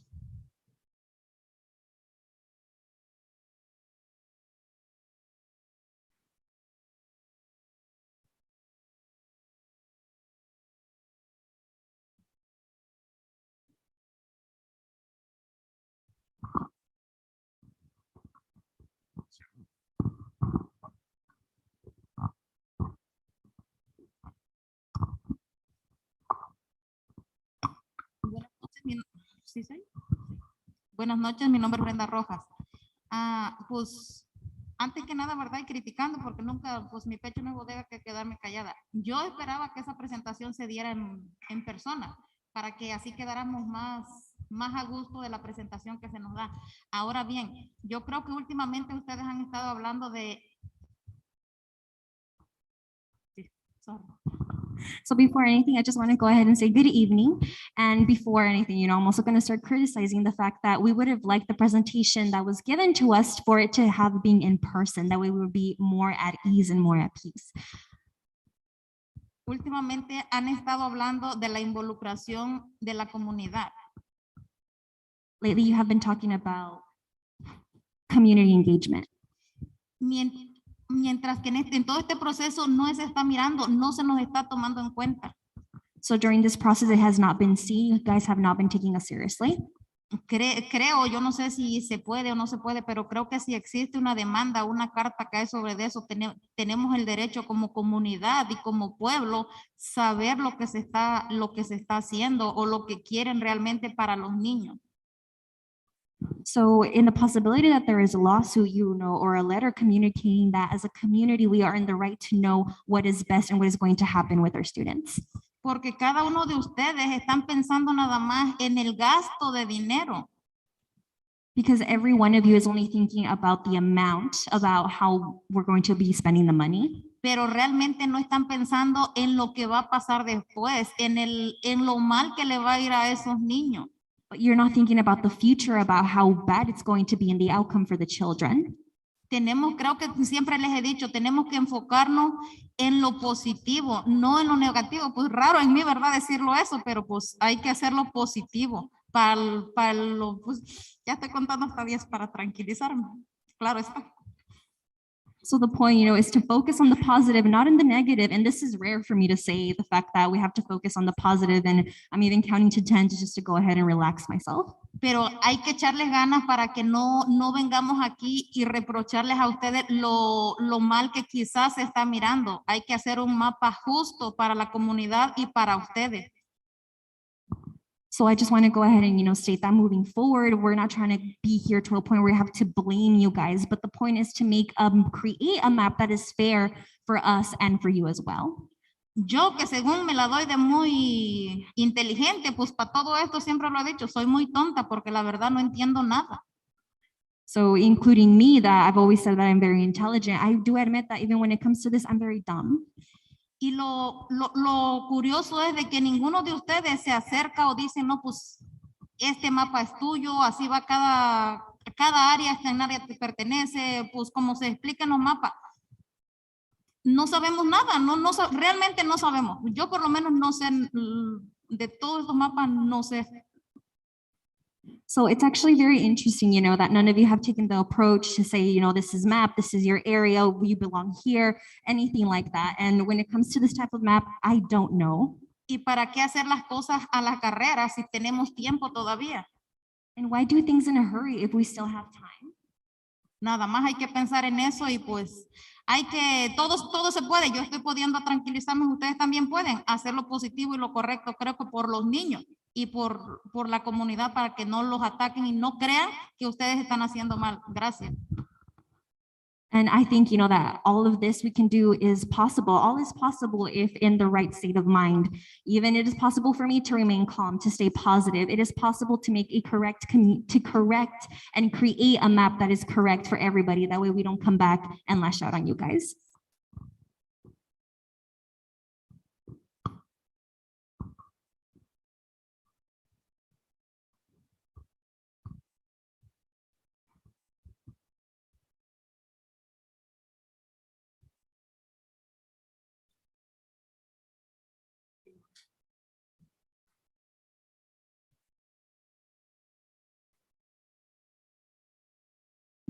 Yeah, Brian, could you, I'm gonna mute you now. There he goes. He's on. What did you? Yeah, can you hear me okay?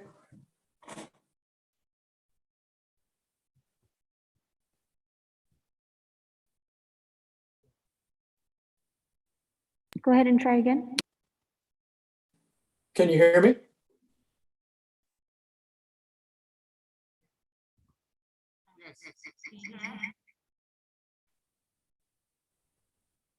Was there a question? I'm sorry.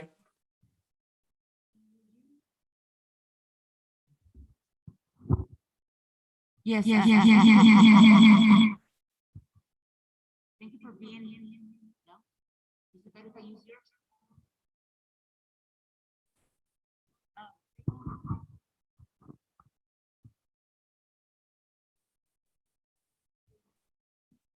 Can you hear me now? Without an echo? Is it?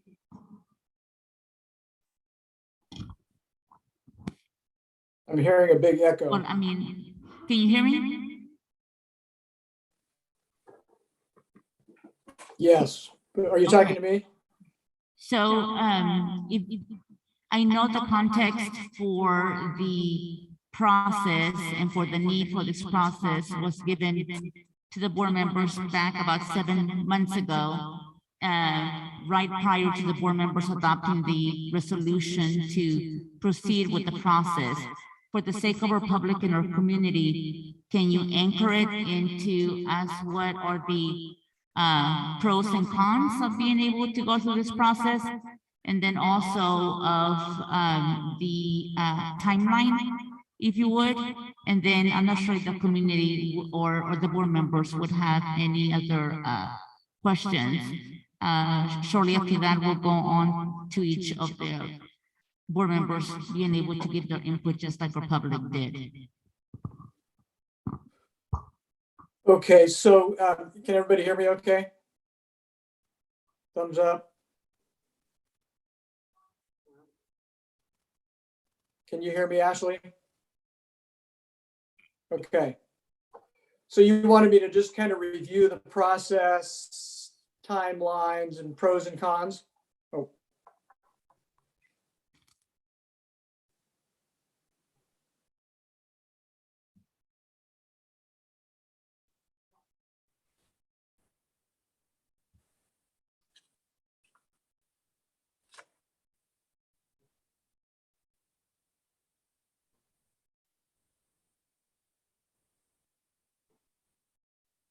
Okay. Well, yeah, I understand that the process was initiated several months ago, and you probably heard, okay, sorry.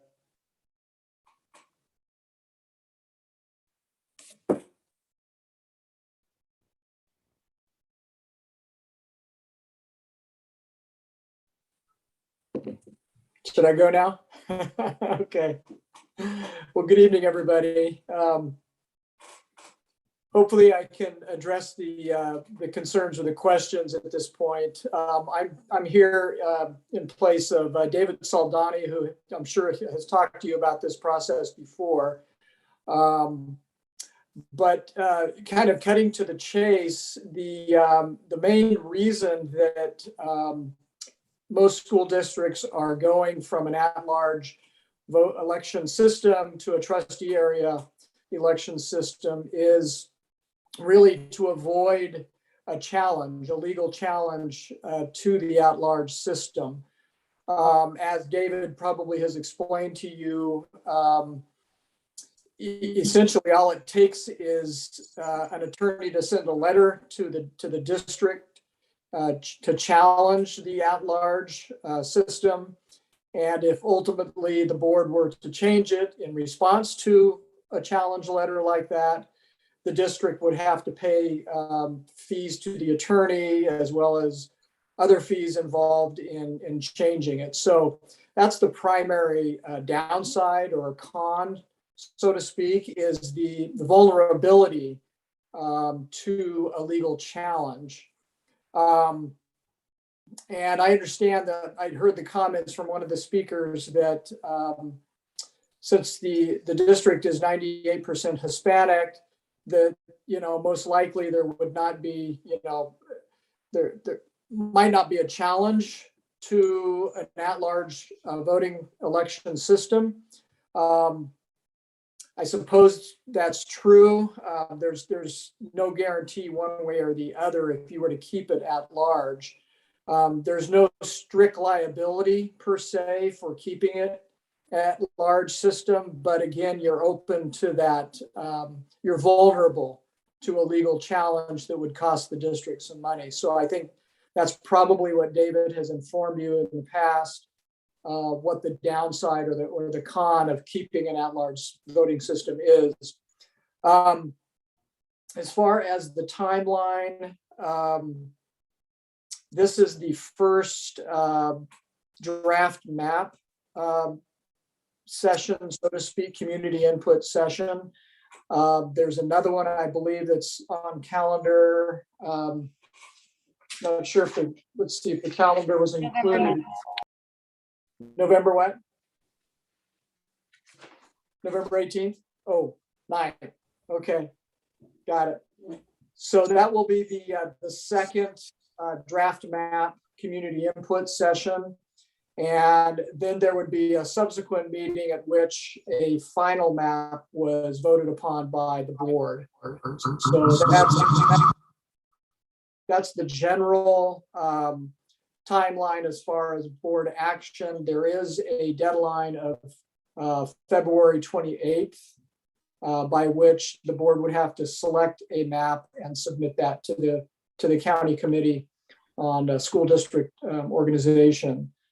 So the major deadline is February 28th, so 2022. So that's, what is that? 3 months out or so, 3-4 months out. So that's the general timeline. But again, there is not only tonight was scheduled for community input on the draft maps. You've got that next meeting where we'll also be taking input from the community on those draft maps. That's a real quick sketch of those questions, I think, but if there's any follow-up, I'd be happy to try to help.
So Norma Sandoval.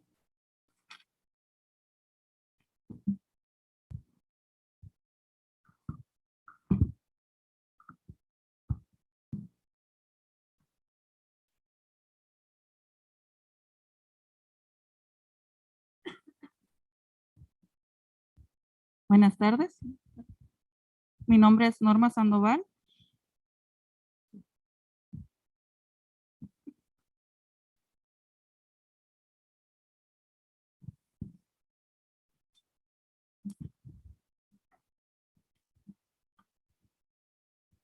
Muy buenas tardes. Mi nombre es Norma Sandoval. So good afternoon, good evening. My name is Norma Sandoval.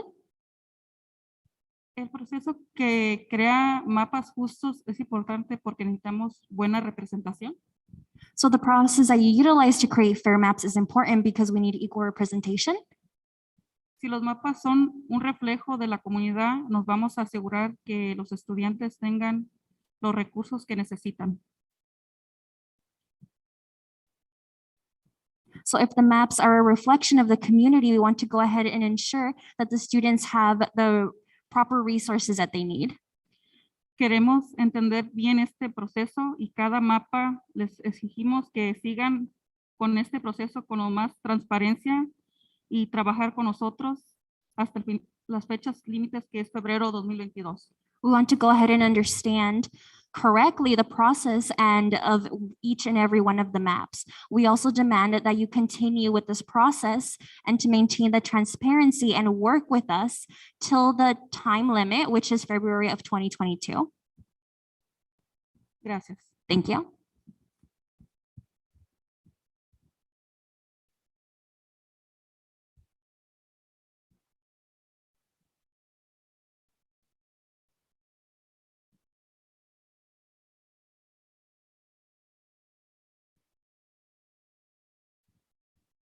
Good afternoon, everyone.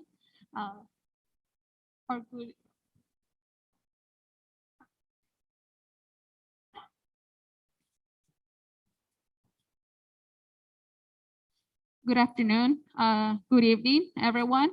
I understand that it wasn't easy to do the areas and get them districted. And I know you might have taken time out of all of you to actually try to get it right.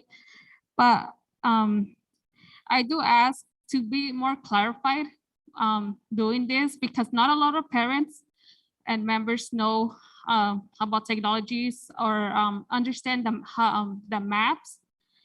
And not a lot of parents also know English or even learn how to read or write, you know. And we just want to make sure that our students, you know, they're the right now that are the ones that are going to benefit from all of this. And we just want you to, if this moves forward and you guys do select something like this, to actually do it good, to see the education of our students and to not let anyone behind, because we're all in this community and we all belong in this district. And take your time, please. I know it's until next year, February 2022, but like hear us how you're hearing us right now, and actually hear our comments, and we could also like help each other. We could help you and you could help us as well, and to make this community and district better. Thank you.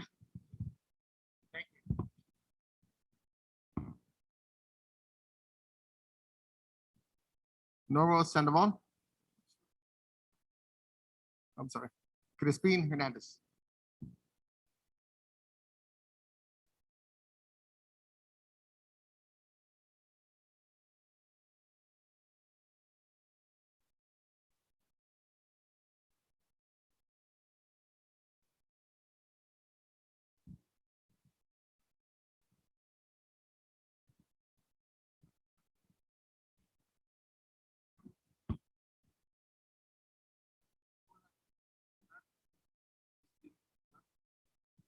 Oh, sí.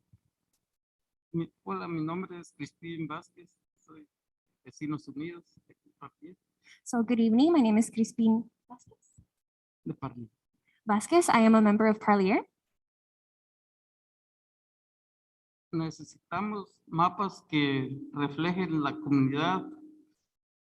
We need maps that reflect the community.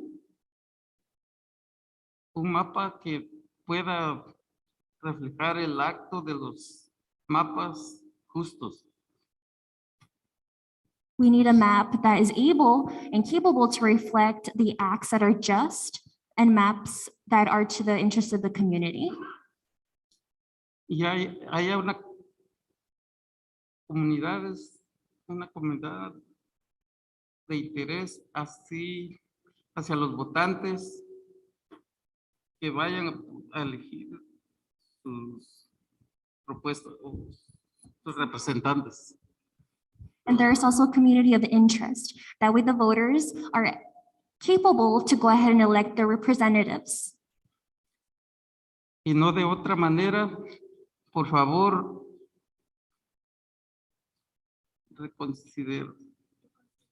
reconsidera su proceso actual, realmente tener participación de la comunidad.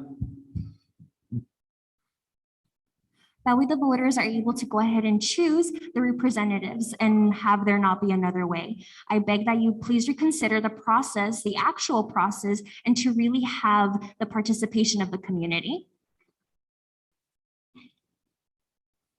Y también queremos una copia de demanda que tenga. We also want a copy of the demands that you have. Gracias. Thank you.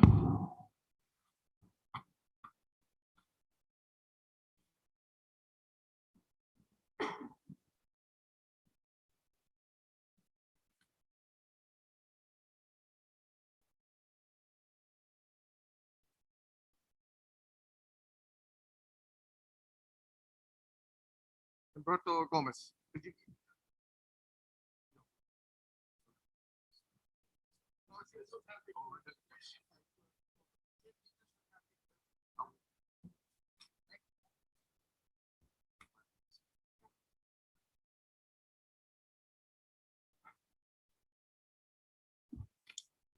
All right, good evening, board members, members of the public, members of Público. My name is Dr. Humberto Gomez Jr. I'm a resident of Parlier, California. And I'm here speaking in terms of hopefully that the school board will go to districts. I think it's economically feasible for everyone to run. I know folks always bring it up that it's majority Latino, that we're a Latino district, that their community of interest is all the same in every district. Well, if you could look at also the capability for each person to run in the city of Parlier. Campaigns are expensive. Look at the median income of the city of Parlier in terms of folks running. You know, it makes it very difficult. And some people say, well, it doesn't take much money to run in Parlier, but ask that for the two family members that are surviving on minimum wage jobs. And also they have to pay, you know, for rent, for food, housing, everything like that. So that's the way I see it. Also see it in terms of each district person in my district will be able to have a member that's there. Even though I know some of you here, members of the board, I feel I could, you know, yell at you and say, hey man, I want to meet with you or meet with her. But I just think it's favorable. It's a democratic process. And I've been, you know, voicing my voice for members of the community, for, you know, for school boards to be districted, for cities to be districted. Our city's districted right now. I fought for districting, even gave my voice to the county board of supervisors, because I think also, you know, we need to have that voice as well. And so that's why I speak on behalf of this. I think it's a good idea. It also leaves us less liable to get sued. I think the Voting Rights Act is one of them, and also there's state law also that is precedence right now. And lawsuits are pretty expensive. I'll bring you one case. Palmdale decided not to, for the first time that I remember, in terms, did not want to go district. Well, they decided to spend $17 million. I know we're not Palmdale, we're Parlier, but you know, I don't think we should take that chance and leave us liable for that. And I always take the words of my father. If the members of the board do a good job, you'll get reelected. If you do a good job and you voice and have community meetings with students, with faculty, with your superintendent, I think, you know, in terms of that, you guys are here. I know you guys are not here for the pay. You know, I know you guys are here for public service. I'm also public service. You know, in the healthcare department, but federal, but at the same time, that's all I would like to say. And thank you for the opportunity to voice. And hopefully one day I could, you know, get to know you guys better, and I'll be coming here soon as a member that's concerned about our education, and also for our economic feasibility in terms of moving our community forward. So thank you very much. Muchas gracias. Good night. Thank you. No other public comment?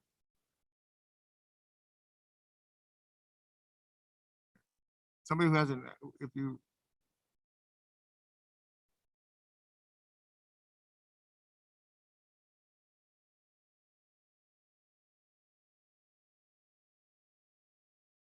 I have a question.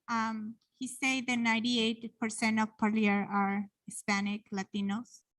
So my question is how you guys gonna be counting in this process, that community? Because you do everything like really fast, like they not learn this process. They need to learn this process because this process is only once every 10 years. So it's a good idea for the community Latino learn this process for the next generation teaching. I think most of the hearing people and you guys are Latinos. And we encourage to teach our community the redistricting process because this process is belong to our white people. for the sake of time, Always. everybody gets 3 minutes, so. I know, I understand. And it's very important that you understand this, this thing that I say, because it's 98% of Latinos. You need to teach this process. You need to learn that our community need to learn this. It's once in 10 Okay, years, thank you. just that. Thank you for your comment. Thank you. And our attorney has a comment.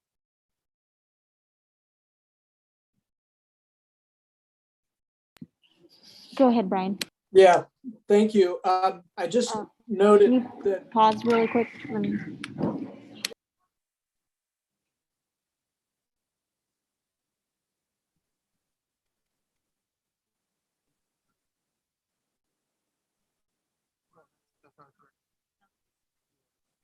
The other person was the mark for yes. So let the attorney who is here to ask him to answer any further questions. Okay, thank you. I just noted a couple of the speakers indicated that there were some concerns about the impact on students from going to the trustee area election system. And I just wanted to, from my 2 cents on that is that this process is not intended to impact students. The board will still be working for all the students in the district. There isn't any intent in going through this process where it impacts any kind of appropriations of money or anything like that. So I just wanted to throw that out there, that this is just for the purposes of trustee elections and the governance and the way that the board approaches the good of the students of the entire district will not change. And also, I just wanted to clarify that the maps that were presented this evening by Mr. Reynolds, I note that plans A, B, and C have very low deviations, especially plan C. That's got a deviation of only 1.63%, which means that the numbers are basically spread evenly amongst the 5 trustee areas. So the goal of this process is to get is to assure equity.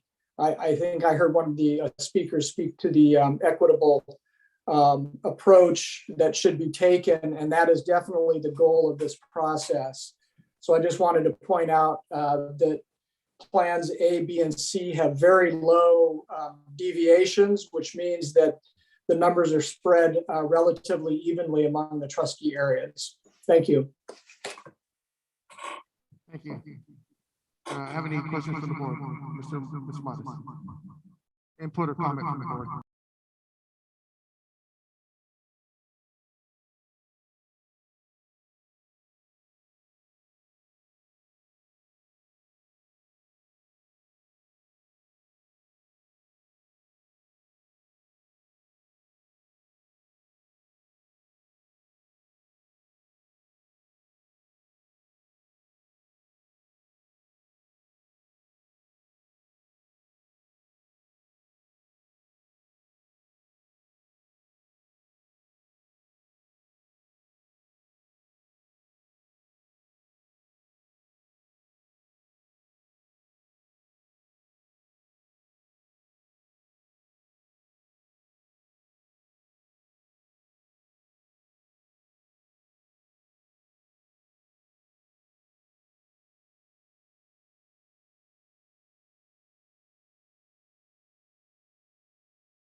Thank you so much for the presentation. I appreciate that. Like it was mentioned, I know, I don't want to say internally, but I remember it was brought up even publicly at a board meeting back when I first started in 2017. It was first brought up.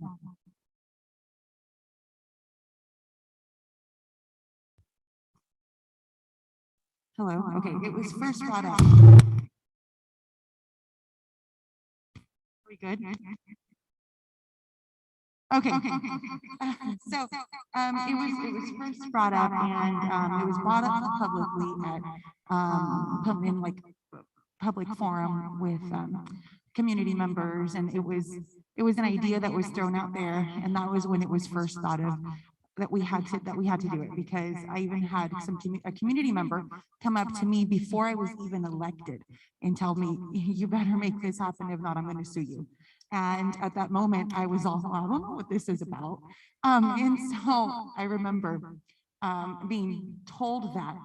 And so that was scary. After looking into it, I did find out in 2001, there was the Voting Rights Act that was passed, and it was kind of like, oh, districts are doing this. That's why going to trainings back when I first started, you meet board members from across the state and you have these conversations with them. And I know I had this conversation with the Selma president at that time. We were at our Bakersfield training, and I remember we were sitting right there having dinner, and she said, we did it because we got our letter and we were going to get sued.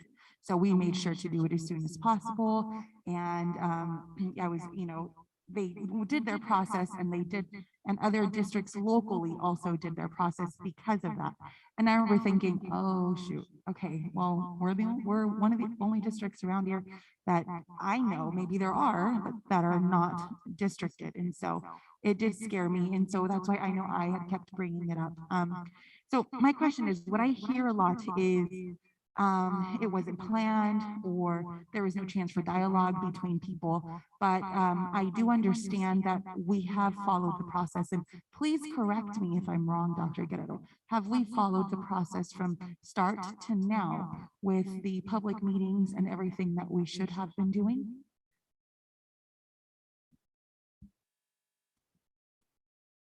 So the process started back in March, so it's been going on for a little over 6 months. Everything that has been outlined by our legal attorney and presented to the board when they first voted 5-0 to be able to take us through this process has been followed according to timeline. We've met with different groups to be able to get their input regarding, anywhere from being able to file a waiver to the election so that we can be able to take it to the State Board of Education, which we did as well. We actually had an optional meeting that was just recommended because we valued the input of the community that happened back on Monday, the 18th. That wasn't a required input meeting, but we held it as well. The only required meetings are the two hearings that we had back in August and September to be able to get the original input from the community, and then the two that we're holding, one today and one in November. Everything else that we have posted online has been there since it was recommended by legal, and then also being able to post it on social media. We're more willing to be able to sit down with members of the community to be able to go through the different maps overall, and we can be able to do the outreach. But as far as the timeline and everything that's required within the scope of time, we have completed. Okay, thank you. And I know we as a board have talked about it since before then as well. And I know you two had been here since December, so the conversation has been rolling and has been going for quite some time, like you explained. So thank you. One thing that I observe, and again, it's probably just my perspective, is community members or people may see or know or hear things that are happening, but not really pay attention to what's going on. And then the moment they hear something and it's kind of last minute, like, well, I didn't know, but unfortunately, the information was out there. And so I just want to make sure that we're crossing our T's and dotting our I's, because I hate speaking about the past, but I know in the past, things were just done rapidly.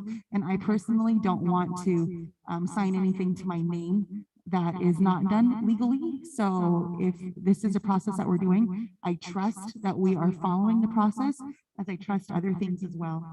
So, no, I can talk, yeah.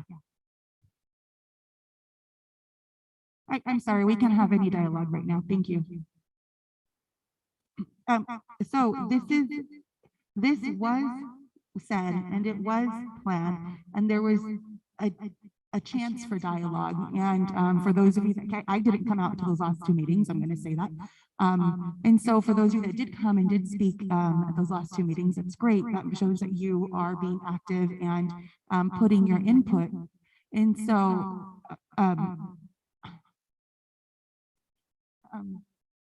Excuse me, we have a board member speaking, if we could respect her time. Then I would continue.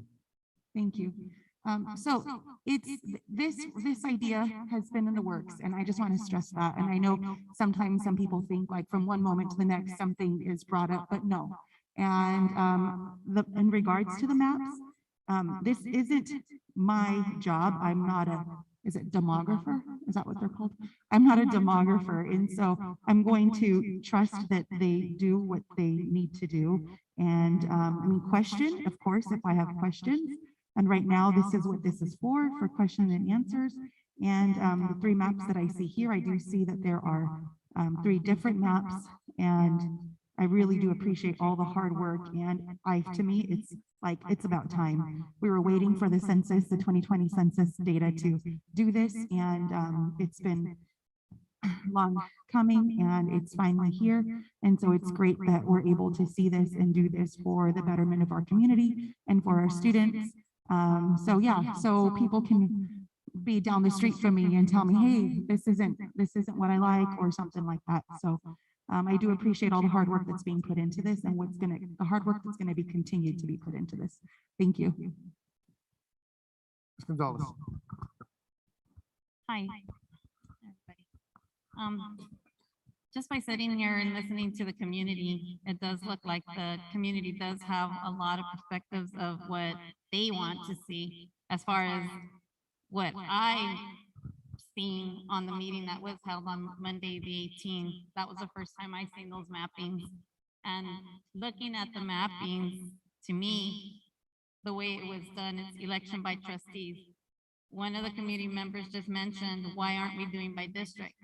Why aren't we doing by district? I don't know. That hasn't been explained to me. So, By district, can you clarify district? I'm sorry, Can you clarify district? by district as far as following what the city follows. The city has a different area than the school district. The city is the city of Parlier, the school district, and it only has 4 districts and an at-large mayor. The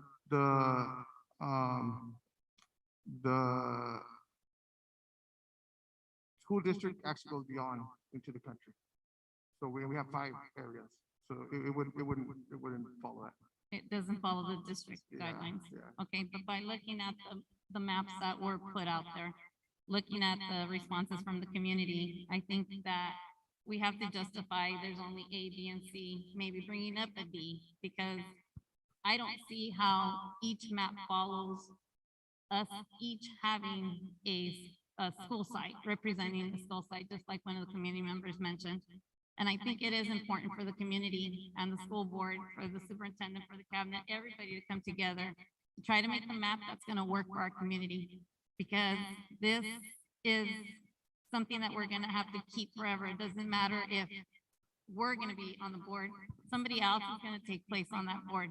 These are our kids, and we really have to take time to put this together, not rush it. And I understand that it has been brought to the board, but the community involvement, we need more community involvement, and thank you for all of you guys giving the input. I appreciate it, because listening to you guys makes me understand your side as far as what I'm understanding as a board. When I came to this meeting on Monday, the 18th, nothing was explained. We went up there, we just had to kind of figure it out. I had somebody that is an inspector and kind of explained to me the routes and the way the justification by population and by voting process, how it was broken down. But legitimately, I don't see how it's fair on some of the stuff that these maps are broken down. There's one particular street that happens to be cornered out, so maybe we do want the demographer to kind of look at that. I'm sorry, excuse me. I think that we do have to talk and kind of bring in the community, for the community input is important. And this is not something we're gonna do in another, it's something that's gonna be put in stone. It's not something that we bring up or do every 5 years, 2 years. And it doesn't matter who is on the board, even though they're doing it by trustees, we still gotta take consideration about the community. I'm not only a board member, I am part of the community, and I think that we owe it to the community, we owe it to our board members, our community, our kids, to all come together so that we can get the best map that's gonna represent everybody. In the long run, everybody, the community, the district can run together a lot better. I know that I blanked out, but I did wanted to mention something else, and I just kind of blanked out, but Taking notes, so you mentioned input on a specific street. Can you name that street so that I can be able to take that coming back to the demographer, please? yes, it's one of the community members that brought that up. It's 4th Street that happens to be on all 3 maps. It happens to be cut out between 3rd. It should be 4th, 5th, and 6th altogether. And that population does accurately total up, even if you put it on that side or if you put it on this side. So he needs to take a look at that. He needs to look at the census, and then the census that you guys, that he mentioned, that he waited for the 2020 census, that was a COVID census. How do we bring that? That's the best census to go by. Shouldn't we go 10 years back census, or is this just gonna determine to right now, we're just gonna go ahead and push through as far as this is the best way to do it? That's the most recent census data that we have, and it was a COVID yeah, time. So I is this the understand. best census for us to go Well, off of? yeah, I think best is quantitative, right? In the sense that is the most current one that we have. So that's the one that we have available to use. I do. Well, let's compare it from the 10 years back to the one that we have now to see how accurate that is. Well, I mean, based on the census, on the data there, the number of people who reside in our district, and also the one in Parlier overall grew. So if we were used to use old data, that's 10 years ago, we'll be using numbers that are no longer there. Now, I do want to be able to remind the community that yes, it's something major, but if we do have, and this is a question that I pose to the demographer, because the city has mentioned some possible housing developments, right, that may be able to come up with different areas and may kind of skew the numbers that we currently have. Okay, see, we didn't know that. Huh? So that we didn't know that. Where's the new development coming up? So that's Me either. I've heard that some development is coming. okay. I so see don't that- know where it's going to be.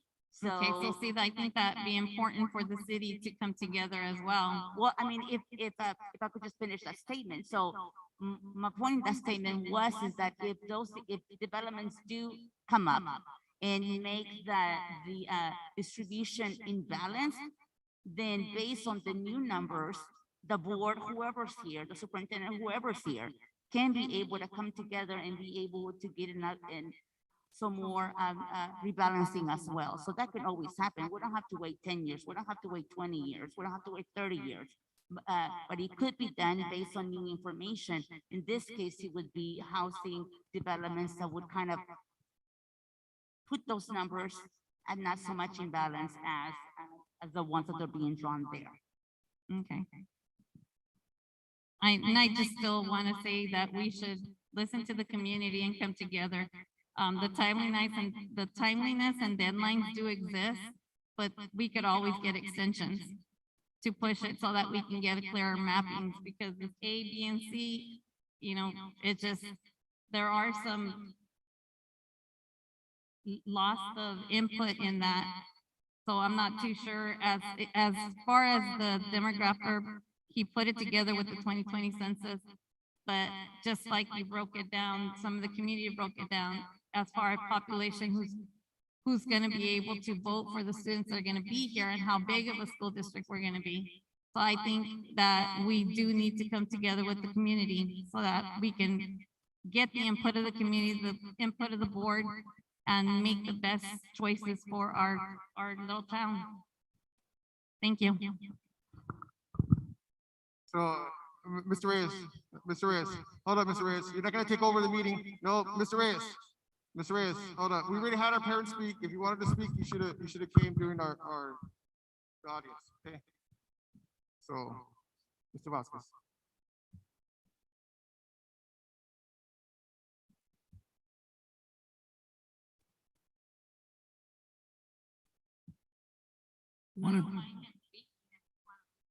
If you would like to stay around for open comment, then you could stay around for open comment and talk on the issue, but we'd like to have an orderly meeting.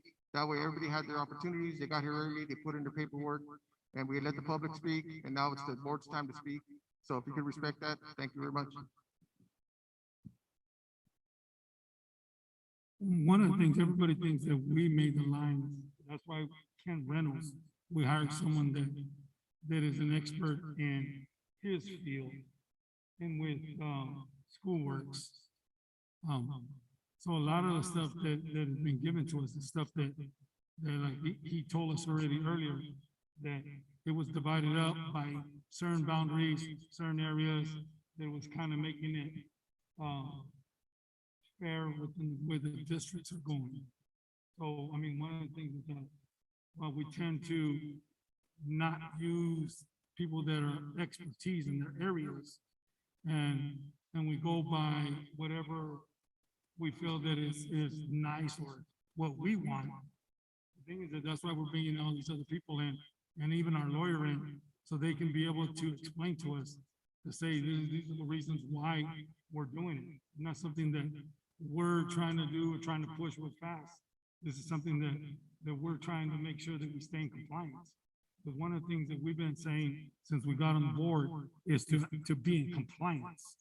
We've done a lot of stuff that is not in compliance, but we tend to just think, well, that already passed, so that's in the past, let's let it go and we move on. And that's not true, because the thing is that a lot of the stuff that we have to fix is stuff that should have been taken care of a long time ago. And that's one of the things is that we tend not to. We tend to just look the other way when we want to have people that know what they're doing and use them as a reference of saying, I think one of the things we say, we keep saying data, and this is data that they're giving us. So that's the thing that I don't understand. And like I said, it's not something that the board is over here pushing. This is stuff that it has to happen, and that's what we're doing. So, and like I said, it's been brought up plenty of times. It got voted 5-0 earlier, and it was just that saying that that's where we were going to start, because we're looking at the best interest for the community. It's not a best interest for certain people, it's for the whole community. So if the whole community gets the benefit on this, then you know what? That's what's best for our kids, the whole community. So that's my point to it. So yeah, I'd like to say, like, the historical information behind it is when I got on the board, I was approached by a few board members, and if Mr.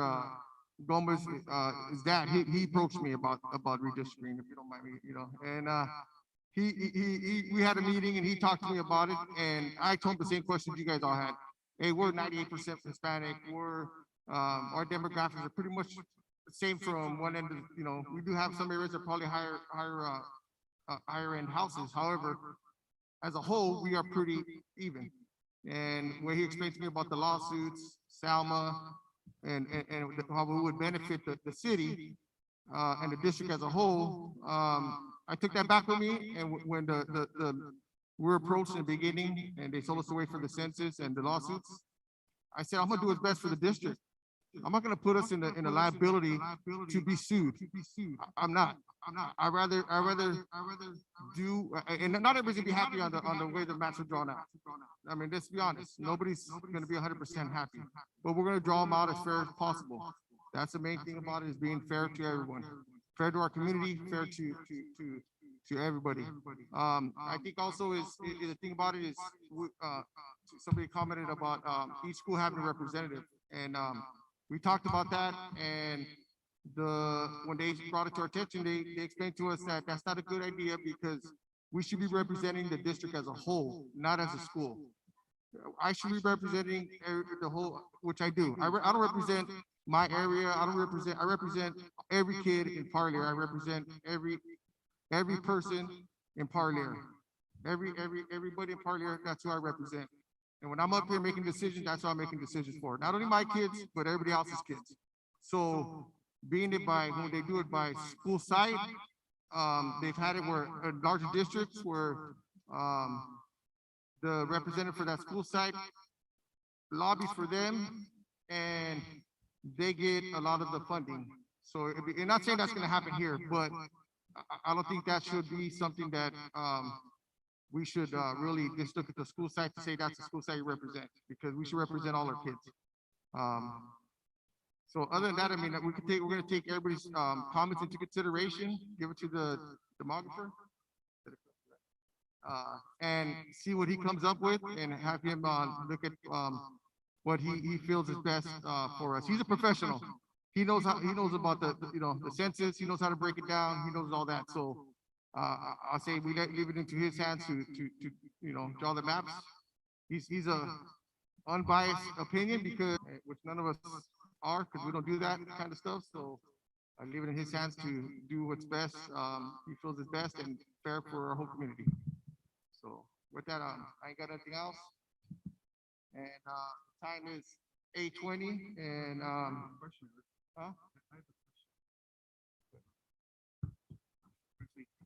The maps that were put together, I'm just kind of curious. They were put together from our office, or is it from the demographer? demographer. But nobody from our office said anything to them at all?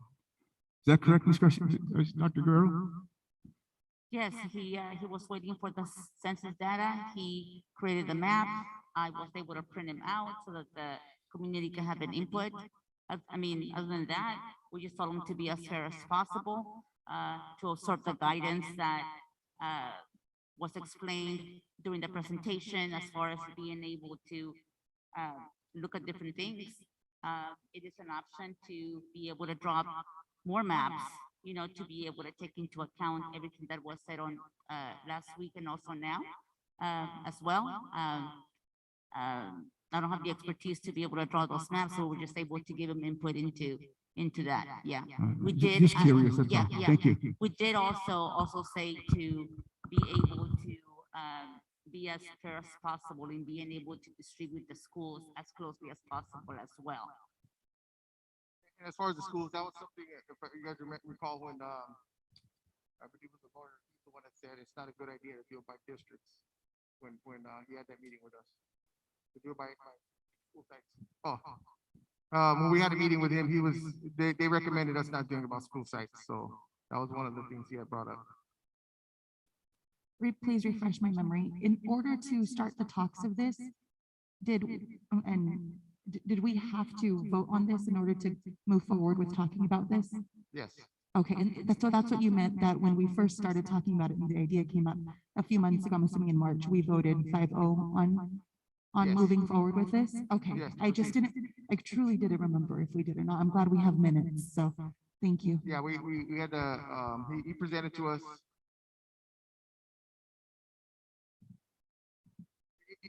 Anyways, he presented to us, and then we voted on it. Okay. The time is 8:23 and we are going back into open session. Uh,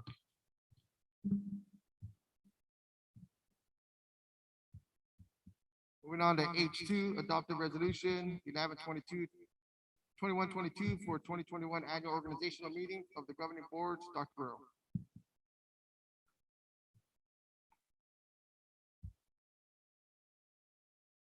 Yes, so according to section 35143 of the California Education Code, it does require our boards and also school districts to select a public meeting date for the annual organizational meeting of the board.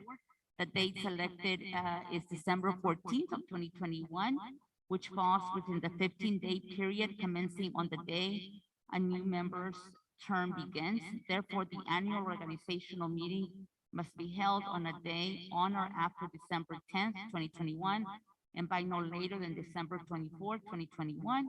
And so we do recommend the action that the board conduct this organizational meeting on December the 14th, 2021. I have a motion to approve H2. Do I have a second? Second, Ms. Tienda. Any public comment on H2? No public comment on H2. Bring it back to the board. Any comment from the board? Mr. Martis. Tienda. Mr. Gonzalez. Vasquez. No comment from the board. All in favor of passing H2, signal by saying aye. Aye. All opposed, motion passed. 5-0. Moving on to H3, second and final reading, board policy administrative regulation 6173, education for homeless children. Dr. Diaz. Thank you. Board policy and administrative regulations are brought to the board and trustees for review and or revision, and adoption at the recommendation of the California School Board Association.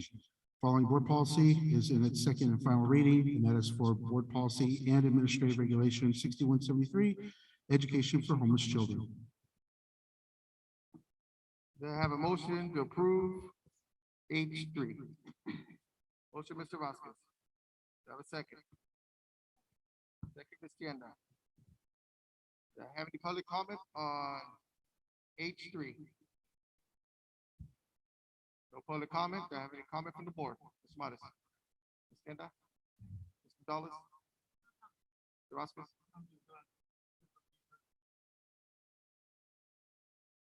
Yes, thank you, Dr. Diaz. I'm glad that these kids are being recognized. Thank you, Dr. Diaz, for continuing to update our policies. I know we have a lot of policies that are outdated, and we got thousands of policies that we need to update and that haven't been updated in years. So thank you for being proactive and updating all these policies. To have a motion by Mr. Vasquez, second by Ms. Tienda, all in favor of passing H3, signal by saying aye. Aye. All opposed, motion passed 5-0. Moving on to H4, ESER3 plan, Dr. Diaz and Mr. Beecher. Yeah, I'll go ahead and present, and Mr. Beecher and I can answer any questions. For board consideration this evening, the approval of our ESER3 plan. ESER3 provides funding to the local educational agency, LEA, through section 2001 of the Elementary and Secondary School Emergency Relief Fund. To address the impact of COVID-19 on elementary and secondary schools, the plan must be adopted by the local governing board or body of the LEA at a public meeting on or before October 29th, 2021, and must be submitted for review and approval within 5 days of the adoption. A school district must submit the ESER3 expenditure plan to its county office of education for review and approval. Happy to answer any questions. Motion to approve H4. Motion, Mr. Vasquez, second, Mr. Martis. Do you have any questions from the public?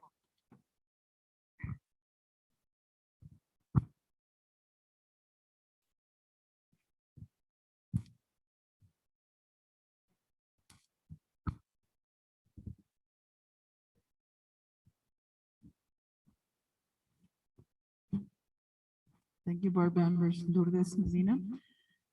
So on the ESSER funds, I'm excited to see some of the expenses that are going to be made so that our children catch up to the learning. And fortunately, I just already got this one too. And to look at it, You know, at the last board meeting, I was very taken aback. And especially I remember the word, we're owning it, right? And I specifically said that I hope now that we have so many more people here with the title chief, that you're making better decisions on the products that our children are using to learn and to advance. Gonna have to say that this information was also engagement from the community that you learned of the expenses we needed to take. I do say, and I commend you for doing more with the community, with your face representative, Ms. Peña, with having more engagement happen with the parents.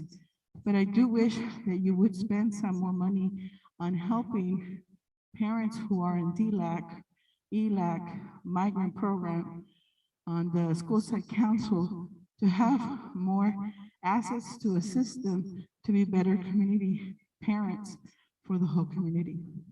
The ESSER funds, again, like I said, I didn't pay attention too much to this one, but I would like to see if there's anywhere you could delineate to me what amount is being spent so that these programs like DLAC, ELAC, School Site Council, even the Parent Booster Club has more engagement of all community members, especially those with language barriers or cultural practice barriers.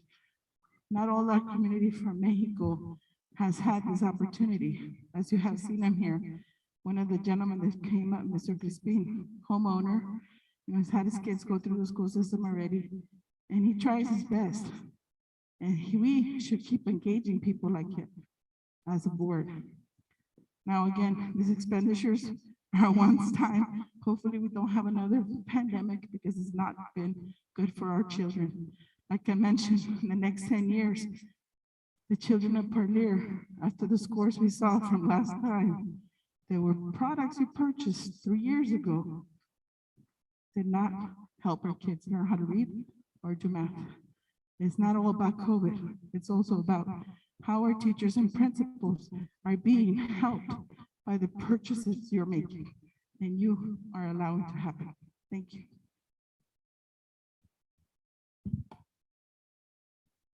Thank you. Anybody else?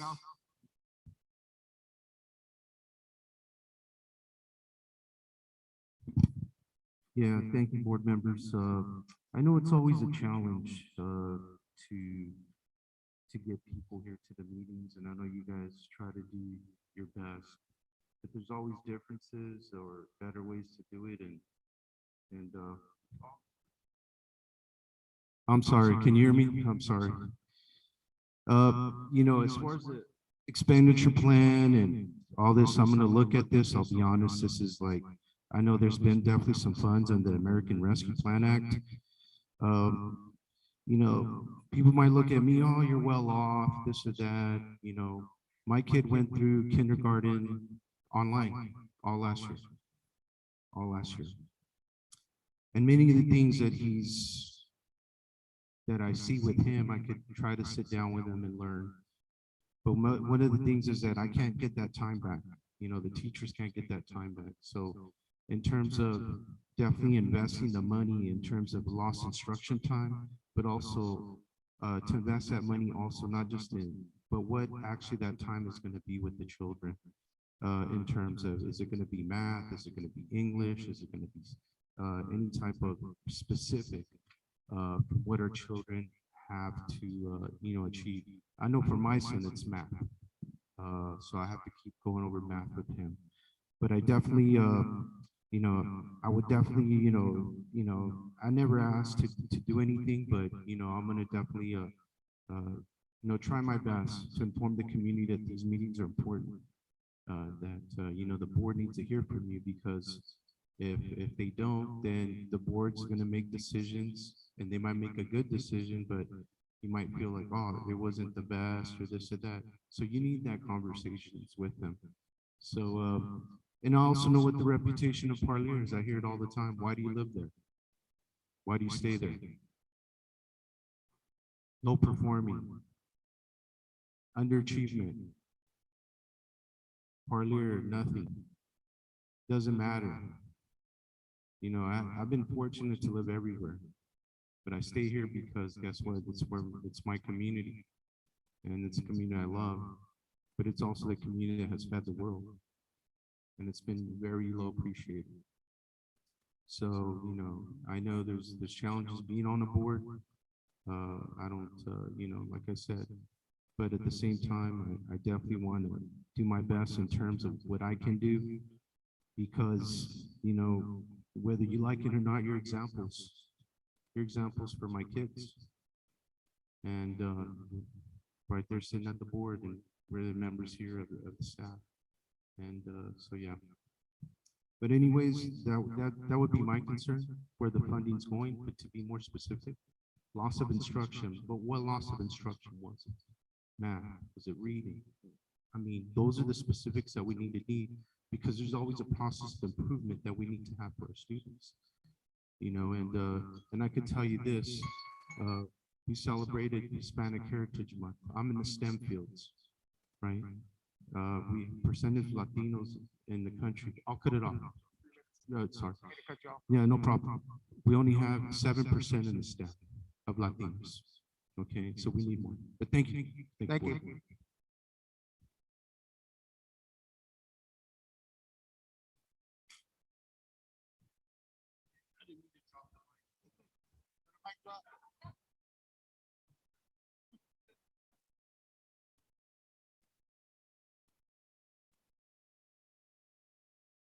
Good evening, board members. My name is Norma Sandoval, and what I see about the budget of the LCAP, we usually have meetings on Zoom. It's the SR3 funds. I can hear you. It's SR3 funds. Not LCAP. This is the COVID, they call it COVID money, but it's SR3, SR funds.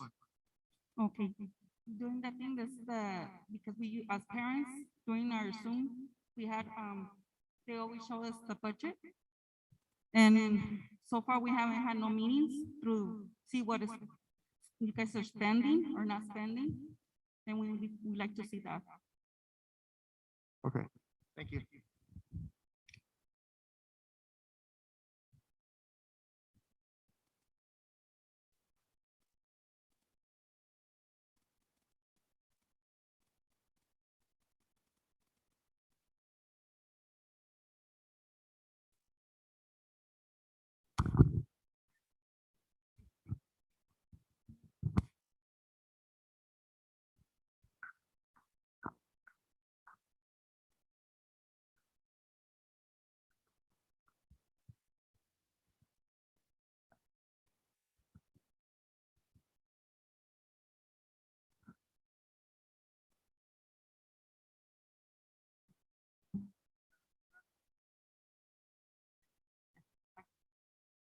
Eric, antes que nada, creo que, pues, mira que soy yo la única que vengo aquí a darles lata, ¿verdad? Y pues una mamá que se para aquí, pues me la interrumpe, pues no se vale, déjala que hable, así aprenden. Esa es nada más la sugerencia, para que agarren valor y se paren aquí. Queremos papás que opinen, pues hay que oír a la comunidad, modo se equivocan, pues nadie sabe, nadie nace sabiendo. Por favorcito. Con respecto a los gastos, si son específicamente del COVID, yo como mamá tengo un niño en el kinder. Estoy perdida con él. En primer lugar, creo que es más manejable para un niño de kinder una tableta que el Chromebook. Porque pues el niño si quiere dibujar está ahí y no puede. Okay, so Eric, before anything, I just want to go ahead and start saying that I believe that it is not fair, that we have a parent coming up here, giving their opinion, and that you interrupt them. You claim that you want to have the involvement of parents, but once they come here, you don't listen to them. So if you want more participation from our community, from the parents, don't interrupt. It's just a suggestion. Now, when it comes to the expenditures about COVID, I have a kindergartner here in this district, and he is lost. And first of all, I just want to go ahead and state that it is a lot more manageable for a child to use a tablet instead of a Chromebook. For example, if they want to draw, it's a lot more accessible. Ahora, si hay dinero con lo del COVID para lo de la pandemia, pretexto la pandemia, pero yo creo que es importante en los programas que tienen los niños. So I just want to go ahead and state, if there is money, the pandemic itself is an excuse. If there are programs available for the kids, Sean más fáciles para ellos, porque pues la verdad, yo le enseño mejor al niño a leer, escribir, matemáticas, es más, hasta inglés, que lo que está en la computadora, porque es difícil para el niño, no entiende nada. and I just want to go ahead and state, that it's even easier for me to teach them the subjects of reading, math, even English, because the programs that are being used in the tablet or in the computer are difficult. Ahora, yo entiendo de que si los niños, pues, a mí la excusa que me dieron en el distrito, o no, porque el niño pues se tiene que ir familiarizando con el Chromebook. So I just want to say, in terms of her understanding, the excuse that she was given over at the district is the fact that the children have to familiarize themselves with the Chromebooks. Yo no sé si mi hijo no se va a morir mañana. I don't know if my child is going to die tomorrow. Él va a vivir el día, el ahora y el ya. He is living in this time, in this hour, in the now. ¿Para qué complicarle la vida que tanto tienen con estar encerrado en la casa y ustedes se la complican más con programas que no pueden ellos en la casa, que son niños chiquitos de 5 años? Why are you complicating their life and their existence now with all these programs that are difficult? They're little, they don't understand them. Realmente yo creo que ninguno de ustedes se ha puesto a meterse un día a alguna clase de los niños de kinder. I truly believe that none of you have taken the time to go ahead and enter or oversee a kindergarten class. Porque no les interesa. Because it doesn't interest you. Y creo que si hay dinero para lo del COVID, para la educación de los niños, para cualquier cosa de los niños, fondos del COVID, pues creo que se tiene que utilizar en eso. Ya sé que me vas a callar, me solita. So even if there is money, due to COVID, it should be implemented correctly into their education. And I'm going to stop before you go ahead and shut me up.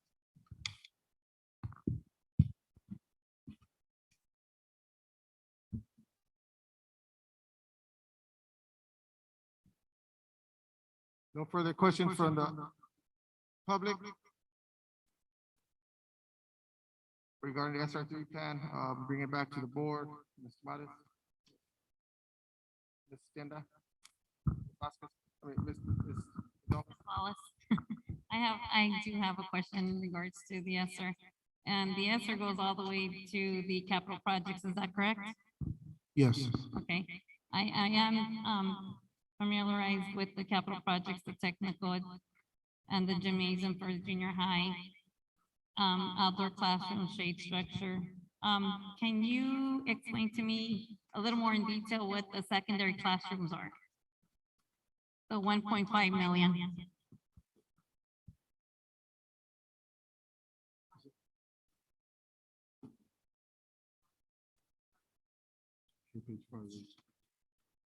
Page 5.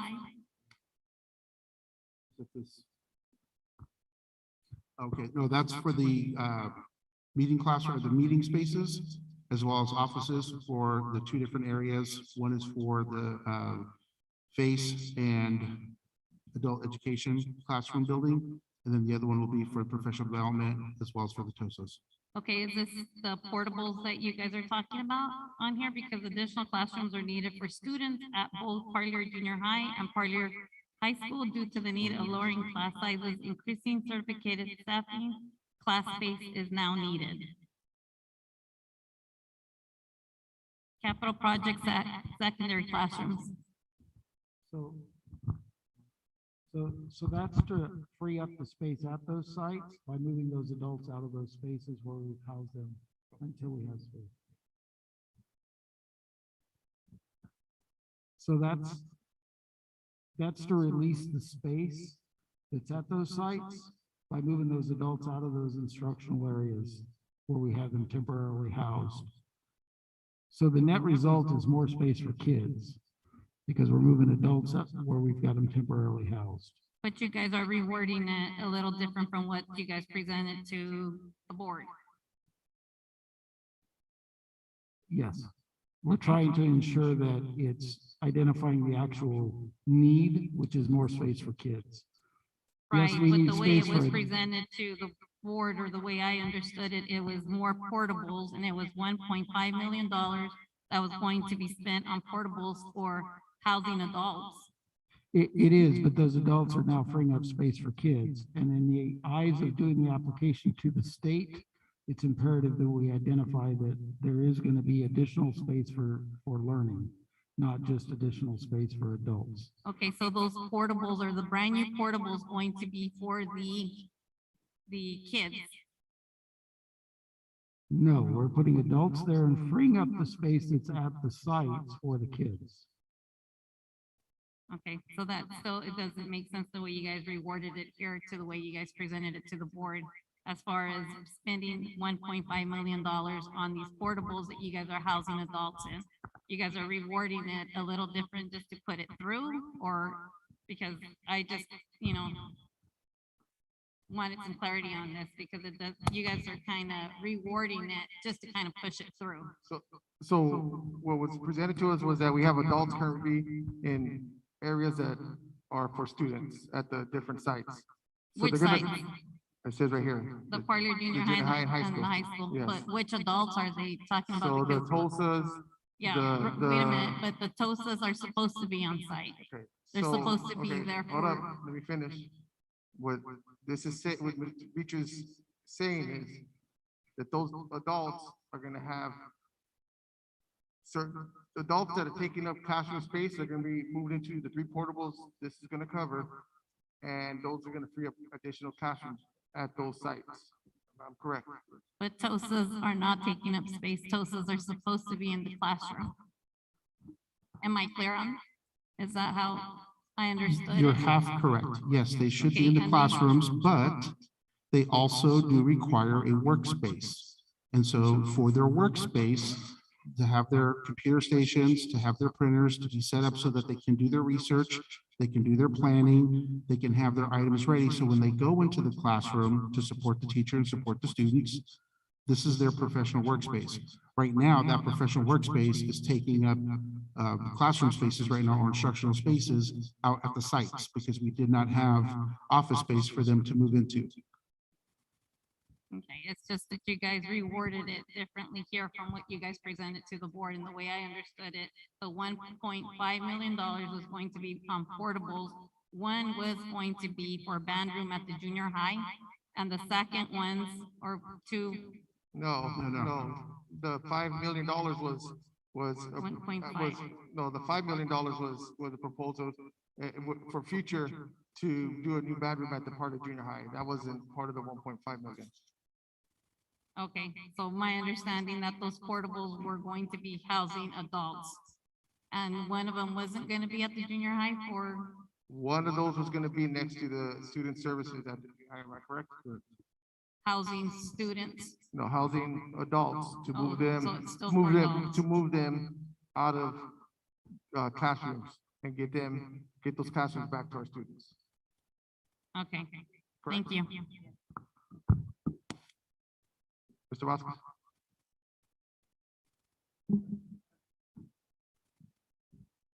Yeah, one thing we gotta see that the monies, there's some that are one-time money. So because of the one-time money, we hired a lot of people with this. So remember, because, yes, but it's temporary, meaning they eventually are gonna be not here no more.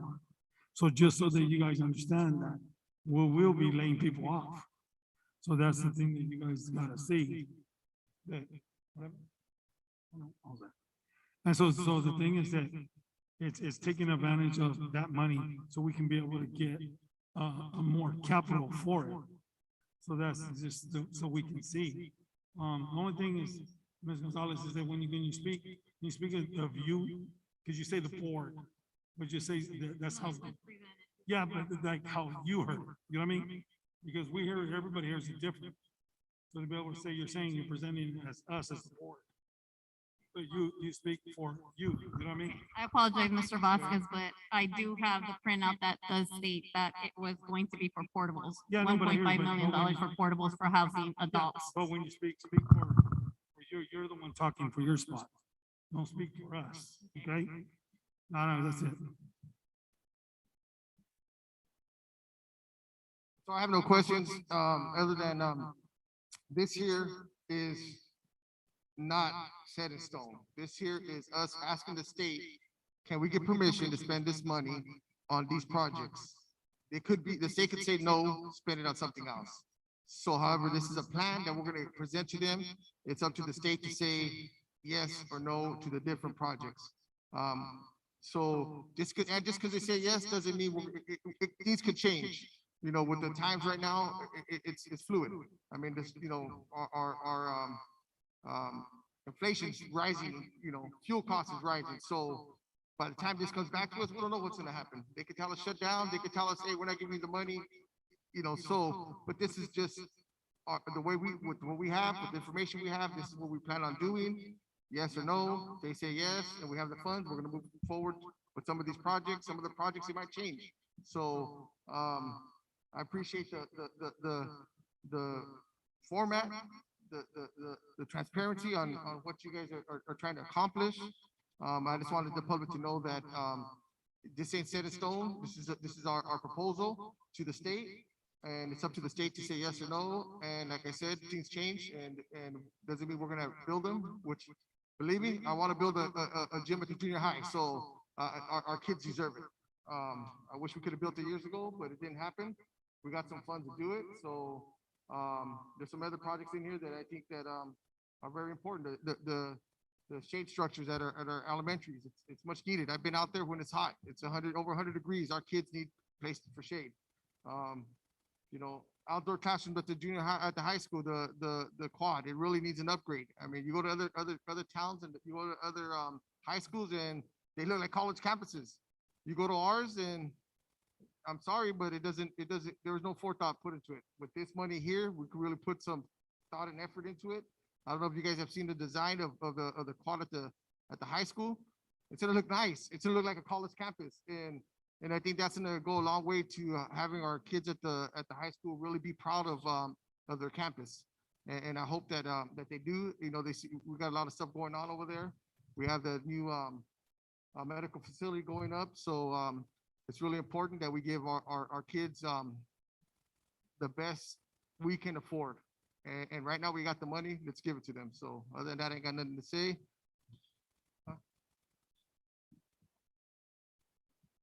I just want to say thank you so much for putting this plan together.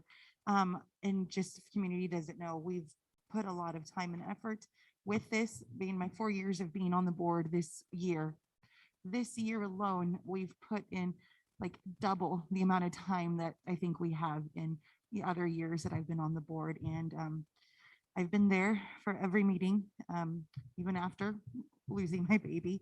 I was there for the most that I could at that meeting, because it's important to be able to be there to plan for these items. And so I just want people to know that that effort was there, plans, and we ultimately really do try our best. I have a question. I know in regard to the Parley Junior High School gymnasium. I know since I worked there, I also was excited and wanting something there, like a gym. But right here, I know it says this currently has no indoor physical education classroom. I'm not sure, does the middle of the two locker rooms, is that like, no, okay. I know we can't fit students in there because when I would cover a class, Yeah, we no, couldn't do equipment's in anything. there. They do have equipment in there. There's some Okay. other materials in there, but not. I just wouldn't want them to like ding us on that if they say like, it is, you know. Okay, so that was just it. But from firsthand experience, there's nothing you can do in that room with students. So I don't know what the reason when they first built the school, what that was there for, but that was my only question. But yeah, thank you for the effort that everyone continues to put from the board and from community and the staff in the entire school district. So thank you. No further questions or comments from the board. All in favor of passing H4 ESER 3 plan, signify by saying aye. All right. All opposed? Motion. Separate that, 'cause I'm- Full it's all pack. together. Yeah. Pretty fast.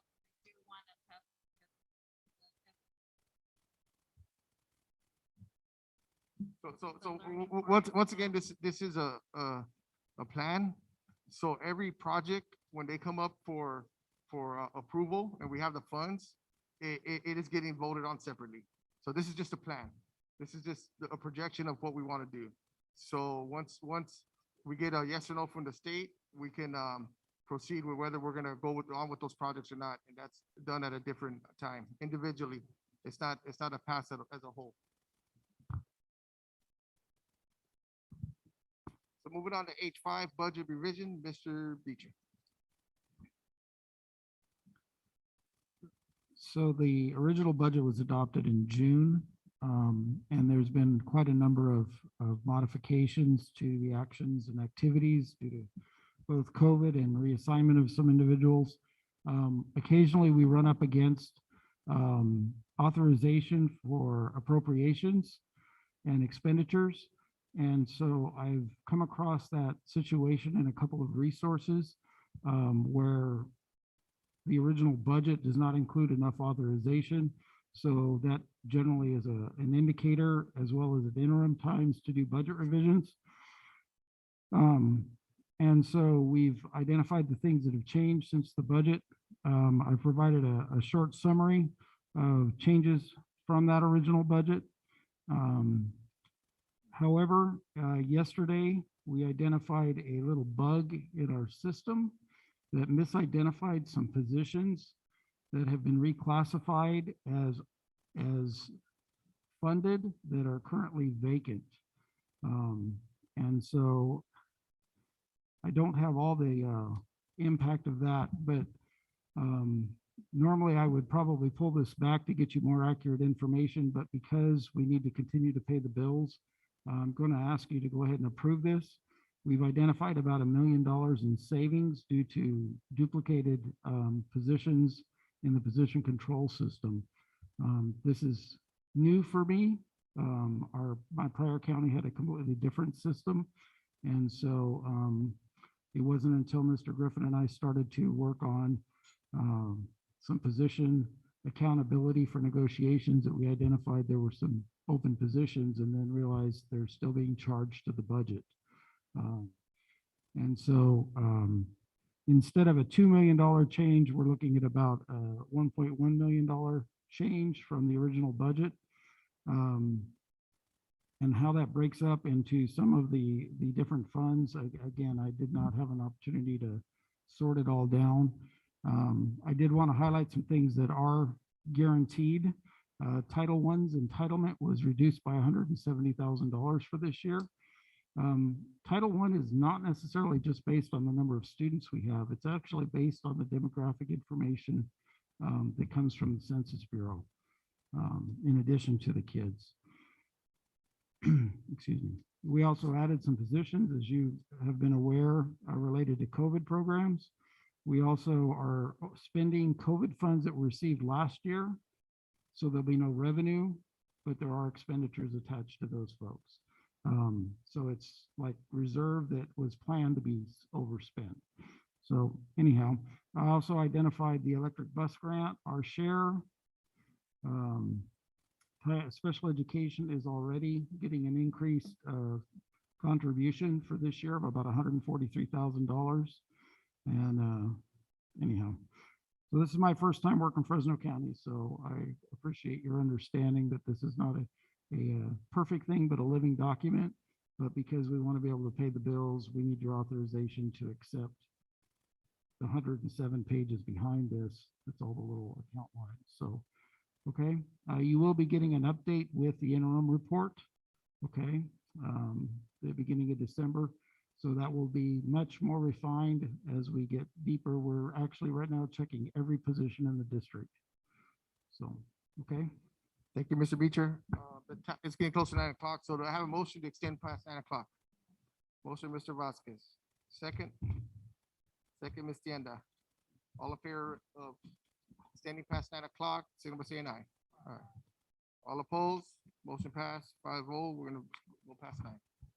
Okay, do I have a motion to pass motion for H5, budget revisions?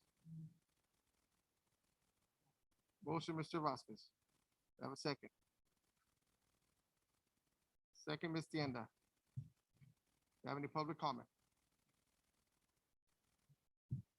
On H5. Which is budget revisions.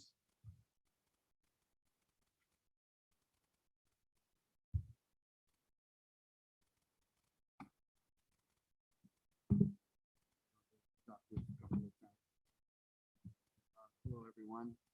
I know it's getting late, so I'll get straight to the point. Mr. Beecher, thank you for working so hard. Thank you for working so hard, Mr. Beecher.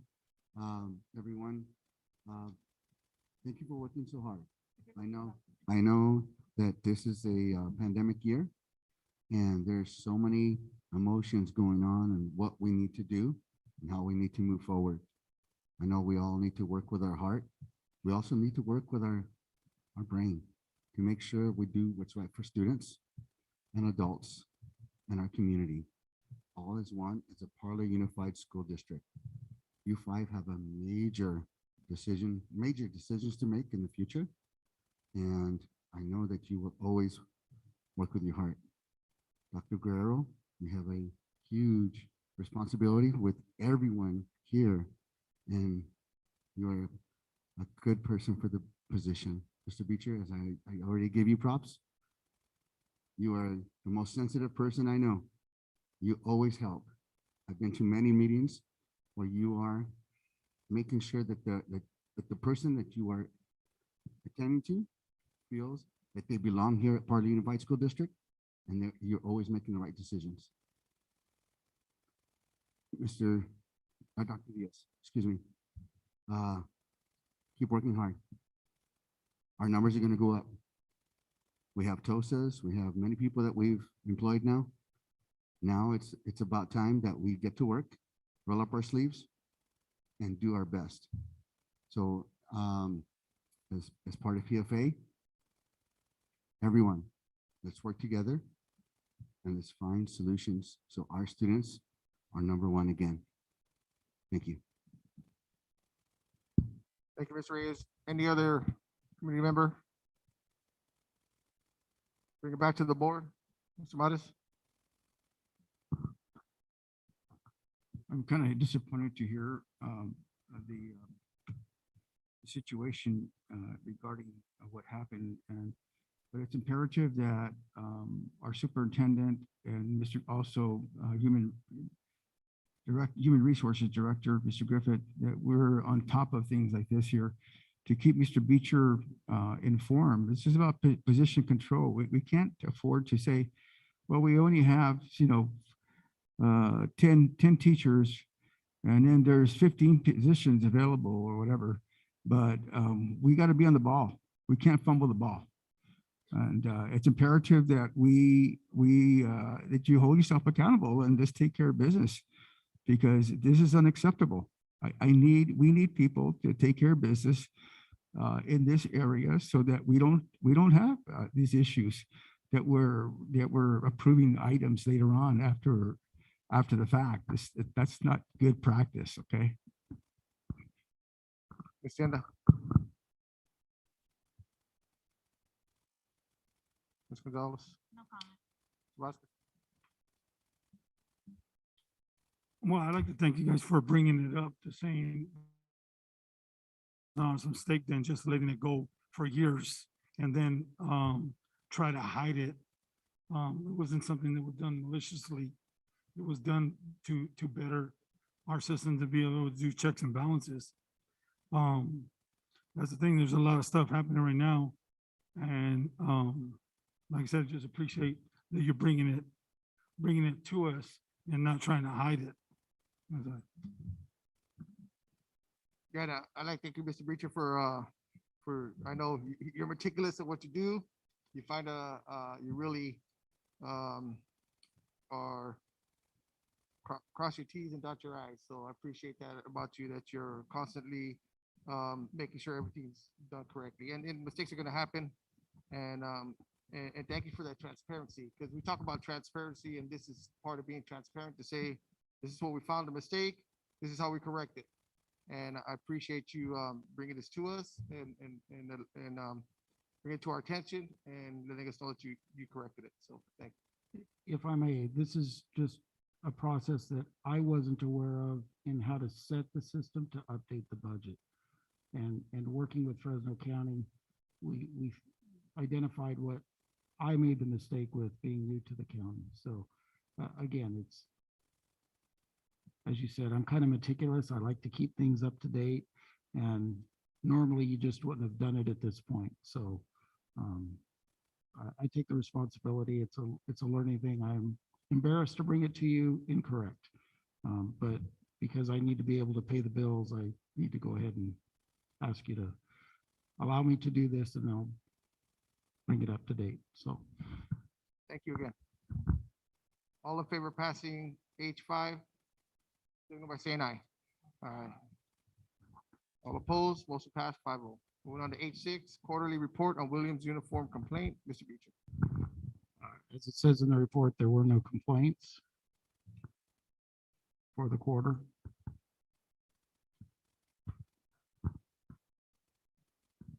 A motion. The motion to approve H6. Motion, Mr. Vasquez. Do I have a second?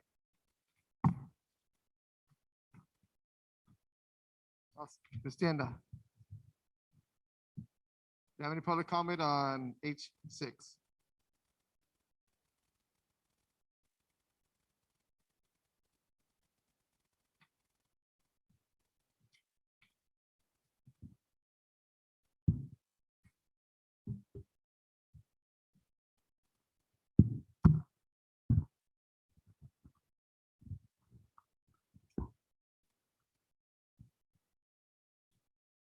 Otra vez yo, Brenda Rojas, It's me again, Brenda Rojas. sobre las quejas de William. About the Williams complaint, No hay quejas de los papás, porque los papás no sabemos cómo poner una queja de William. there are no complaints from the parent side because us parents don't know how to file a complaint. Nadie de los de la mesa directiva ni la doctora Guerrero se ha tomado el tiempo cuando yo les pedí a ustedes que me explicara, cualquiera de ustedes, que me explicara qué es lo que va en una queja William. So I just want to go ahead and mention that none of you guys, not even Dr. Guerrero, when I specifically asked, for somebody to go ahead and explain to me what a Williams complaint consists of. Hasta ahorita, 4 años, 5 años ya después, me estoy dando cuenta qué es lo que realmente entra en una queja de William. About 4, now 5 years later, I'm finally realizing what exactly encompasses a Williams complaint. Y ustedes, cuando ustedes los están interrumpiendo, ustedes le llaman la atención a uno, porque ahorita entre Eric, la superintendente, y el otro señor están periqueando y no me ponen atención a mí. Por favor, respeto a quien respeto se merece, por favor. So I just want to go Porque ahead. es pésima educación que ustedes se estén gurileando y yo estoy hablando como estúpida. No soy estúpida. So I just want to go ahead and say, that when you guys are interrupted, you go ahead and, tell us not to, but here I have Mr. Eric, Superintendent, Mr. Beecher talking amongst yourself. It's not polite to do so. Si ustedes quieren respeto, también yo quiero el mismo respeto de ustedes hacia mí, por favor. If you want respect, you have to give me the same respect that I am willing to give you. Porque si no, yo no voy a respetar tampoco a nadie. Because that way I will not respect Tengo anybody else. paciencia, pero más no soy tonta y ni me gusta que me miren la cara de estúpida.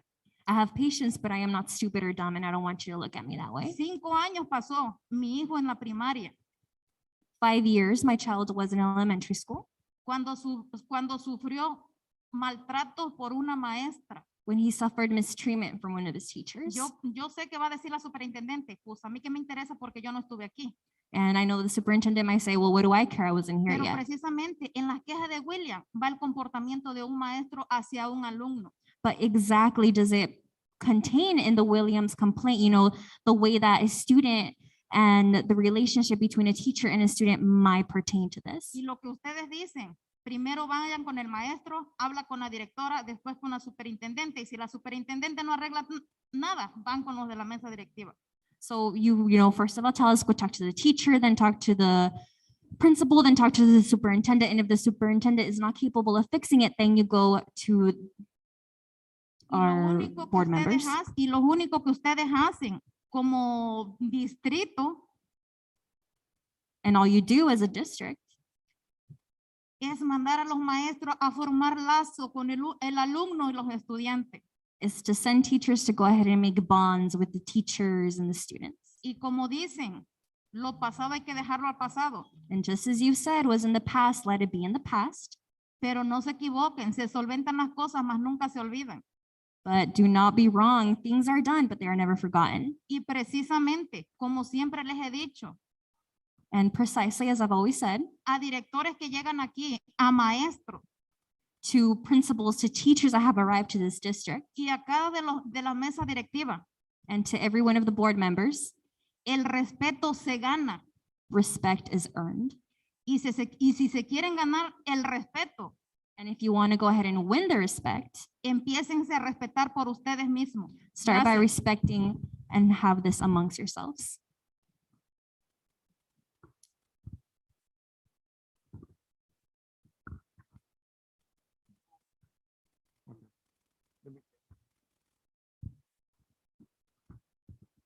Any other comments? Okay, Mr. Griffin. If I might add for clarification's sake, the Williams lawsuit and Williams complaints strictly allow complaints to be filtered in 3 areas: teacher credentials, facilities, and textbooks. If there are complaints in one of those 3 areas, that's the Williams lawsuit complaint process allows for those to be taken. We do have other forms of complaints available for parents and or community members that have other concerns. Thank you, Mr. Griffin, for clarifying that. Do you have any comment from the board? Mr. Matas. Yes, I'm concerned about the Williams. The last time I saw the complaint form, there was a number of different issues that were at different schools with the restrooms and so on.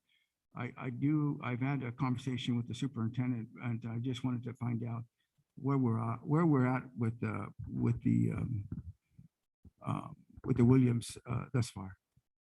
We actually will have an update for you in the Friday communication this week. Most of the issues have been addressed. There are a couple that had to be revisited, but we'll have a complete update for you in your Friday. And we will communication. resolve the Williams issues at each school, correct? Each of the facility items that was identified on the sites that were visited. It's just yes. important, especially for our students, that make sure that, the restrooms and Yeah. all the little small things that make a big difference, right? That And- they're and- corrected. That's all I want. I just want to be able to make sure that we've adhered to resolving these Williams so that the Williams issues so that everything has been taken care of. And the majority were actually taken care of within a couple of days. We just wanted to formalize it for you Friday. Ms. Yanda? Ms. Gonzalez?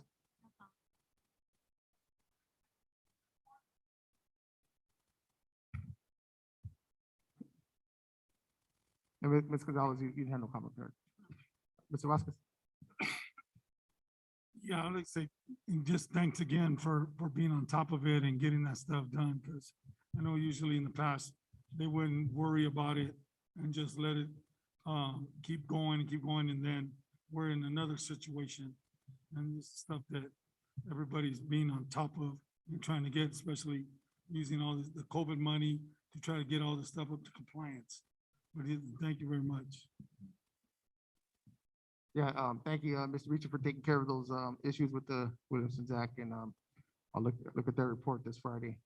And I just wanted to make a comment to Ms. Rojas. I was just asking the superintendent, when was the last time we had, wasn't being disrespectful, so if you thought I was, I apologize, but I was just clarifying. We did have a Williamson training back in the fall. The superintendent was letting me know when it was, and I explained to her if we could have another class for parents who didn't attend at that time. So that way we could get our parents up to date on how to fill it out and what it all entails. So if you felt I was disrespecting, I apologize. But that's what our conversation was about. So other than that, if no other questions, all in favor of passing 8-6, please signal by saying aye. Aye. All opposed? Motion passed 5-0. Moving on to 8-7, contract. Ron Edwards, architect, Mr. Beecher. As you're aware, plans that had been started under COVID expenditures for the shade structures were originally done as a piggyback from purchase to installation. That process had to be separated so that the materials were separate from the public works component of installation. That included the engagement of the architect who is already on the project. So this is approving his contract to continue with the work to carry us through the installation of the 3 shade structures. So that puts us in a position where we have already the quotes for the materials. We'll now have the architect in place who then can help us form the request for proposals for the installation. And then we can actually get some work done. So as you're aware, we approved a pool of architects. He was already on these projects. It doesn't make sense for someone else to start over. So, okay. Thank you, Mr. Beecher. Do I have a motion to approve 8-7? Motion, Mr. Vasquez. Second, Mr. Matas. Do I have any public comment on 8-7? No public comment, bring it back to the board.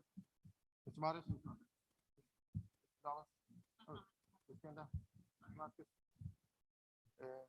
I'd like to thank Mr. Beecher again for getting that taken care of and bring it to us so we can move on with those forward with those shade structures.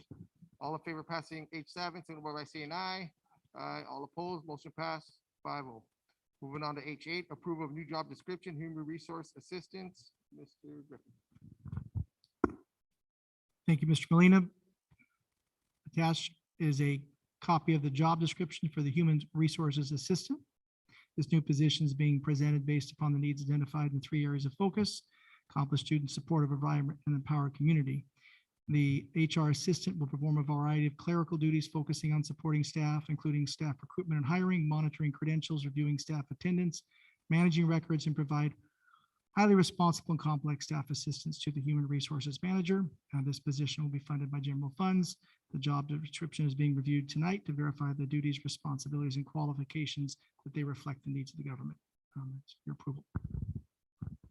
Thank you, Mr. Griffin. The motion to approve 8-6. I mean, H8, sorry. Motion, Mr. Vasquez. Do I have a second? Second, Ms. Tienda. Any public comment on H8? Public comment, bring it back to the board. Any comment from the board? Yeah, I respect the fact that you need the assistant. We have been spending a lot of money in terms of, we have different positions in human resources. I think that we should really take a look at, see how we can reallocate some of the duties in that area, but I'm not in favor. Thank you. Ms. Tienda? Is this replacing another position? This will be part of a process to replace another position, yes. Okay, so it's just, and we're This is the first revamping it step. for the first step that we need to do that. Okay, Yeah. and this is being revamped, that way it can be, meet our current needs and things like that. The goal is to be more efficient and more productive, but also be budgetarily conscious too. Got it, thank you.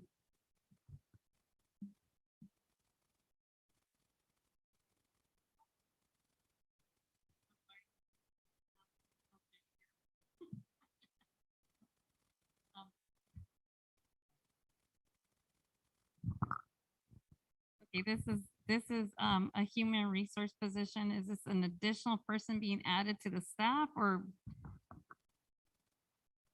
This bill will be replacing someone who will be vacating, will be replacing that position with these positions. Okay, so right now, how many people work in the human resource department? Currently, there are 3, 3 in total? correct? Okay, thank you.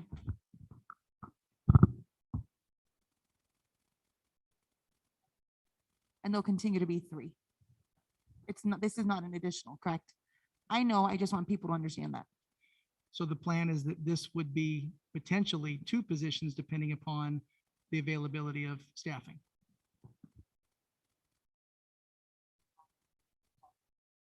But the cost will ultimately be the same as we're currently expending right now. No comment. I'm good. So to clarify, we, depending on the situation that unfolds in the human resource, we're gonna get an extra position, but no other costs, correct? No significant cost increase, no. Yes, so we'll get an extra person, however, it'll be the same cost. And I think for now, he can't elaborate more on it just for personnel reasons, correct? That is correct. So any other comments? No? All in favor of passing H8, signal by saying aye. Aye. All opposed? Ms. Melky, can I get a roll call?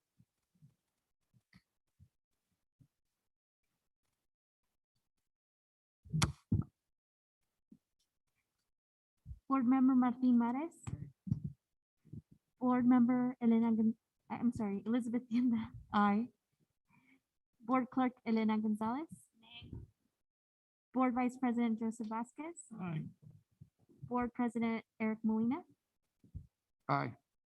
Let the record show that the item passes 3-2.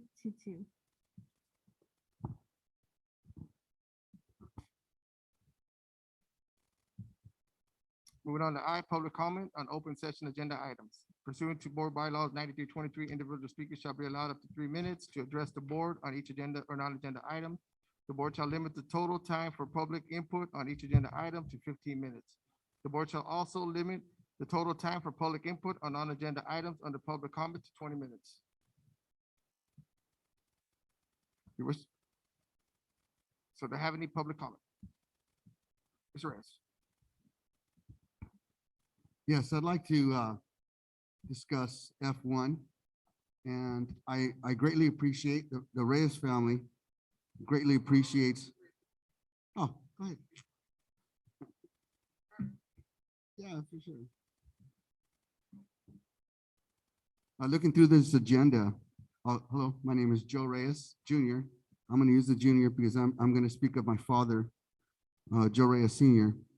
He created the Fonts Environmental Center from the ground up when it was nothing but weeds and water. And he made a beautiful sanctuary that Parlor Unified was able to use in an educational setting for many, many years. And us, well, you board members, I'm sure, have spent many field trips there. So I'm very gracious to you that you acknowledge that is the Fonts Reyes Center. The last time I spoke about this, my dad's name was not mentioned. So I greatly appreciate that so much. My family appreciates that so much. And I'm glad that our community is going to be able to see that my father's work is going to carry on and his legacy is carried on through your decisions. And I greatly appreciate it. Thank you very much. Thank you, Mr. Reyes.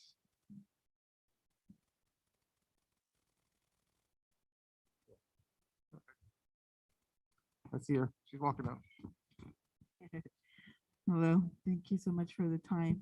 On F1, also in great support for that wonderful project and looking forward to see that. And a great opportunity to use the UC extensions that we have here and also the USDA to help bring in programs for it. They have the funds, lots of funds. So we should see how we could collaborate and making that bridge for the fonts. On item F2, I just had a question regarding the presentation on the software that they mentioned, but I now saw it on the ESSER funds. That it's good. I just wanted to know when would that start, that they use that. I guess it's now, right? Or the last year.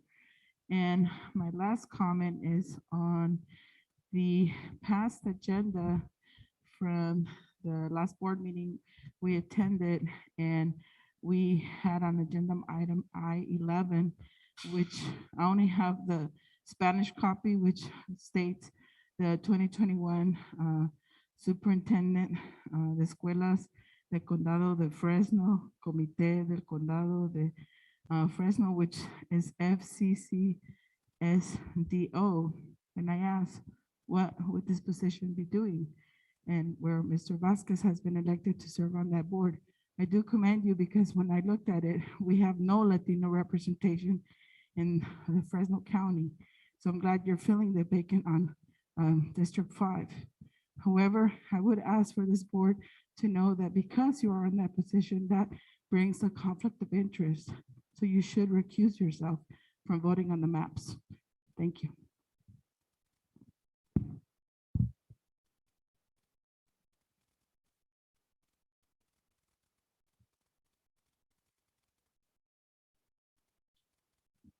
Any other public comment?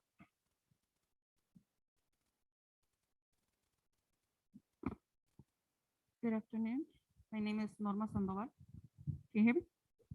Okay, I want to ask if it's possible for the principals of each school site to do their meetings as they used to do it before, because that's how we put our parents' input and ideas of whatever you guys like for LCUP and DLAC. The last meeting that we had, there was not enough parents. I don't know what's going on with that, but we'd like to see our principals show more meetings and inputs, if that's possible. Yeah, for the school site council too. Okay. So to clarify, if we could figure out how to get more parents to our LCAPs, principals, see what they can do to try to attract more parents. Yeah, because we haven't heard any meeting, and I've been talking to the principals, and they haven't got back to us, and we need more meetings to do that. Thank you. Thank you. And if public comment?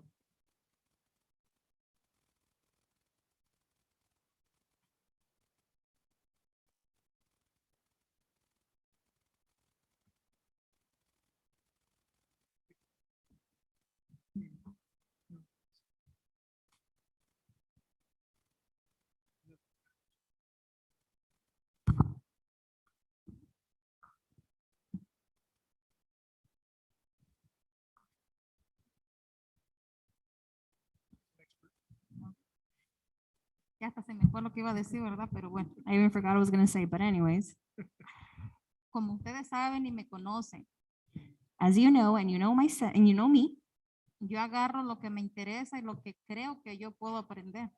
I grab and hold on to what interests me and what I believe I can learn. En lo que no me interesa ni atención les pongo. And in what I am not interested in, I don't even pay attention to you. Pero a mi interpretación mía que dio la señora Tienda no me gustó. But according to me, the interpretation that Ms. Tienda gave, I didn't like it. Porque yo no soy de las que me paro aquí y vengo con una venda en los ojos. I am not the type of person to stand here and come with a bandage over my eyes. Me encanta la literatura. I love literature.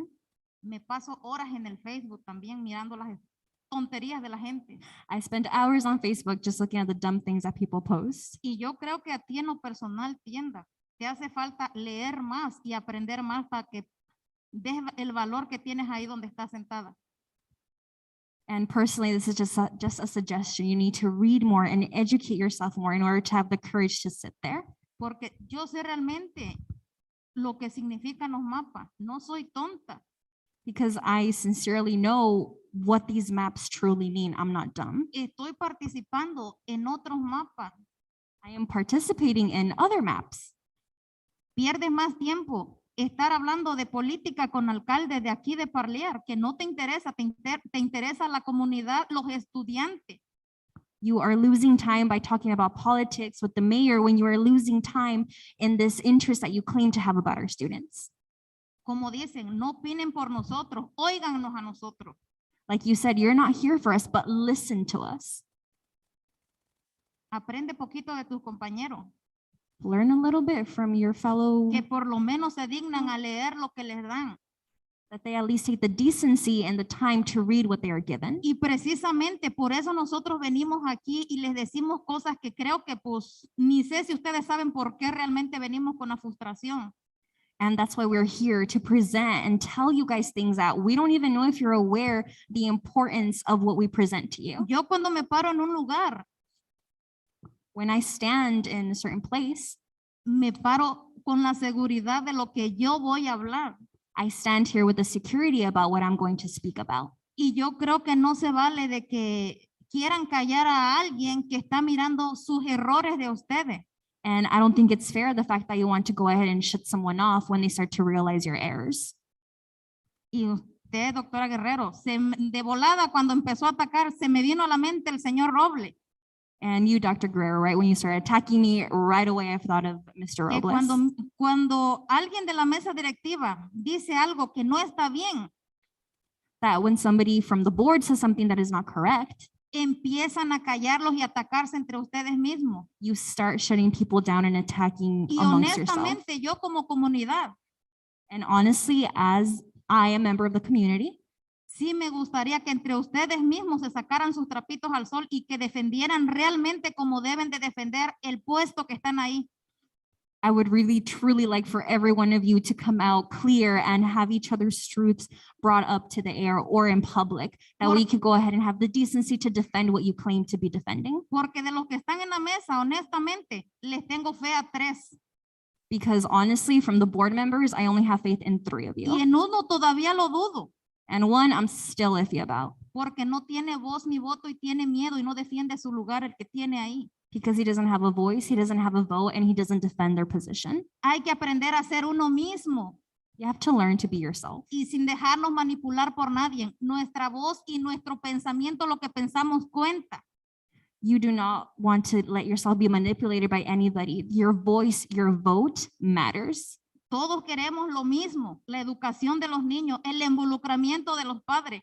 We all want the same thing, the education of our children, the participation of our parents. Y por último, ustedes tuvieron su sesión cerrada And con respecto a, pues se habla ahí del comportamiento de un estudiante.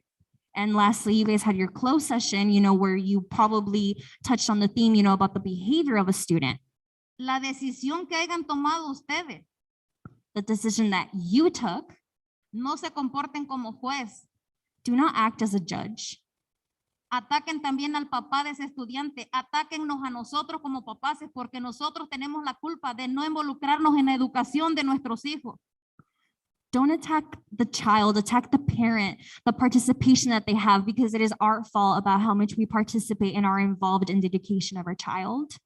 A mí no me da miedo de que me manden un ejército de trabajadores sociales a la casa.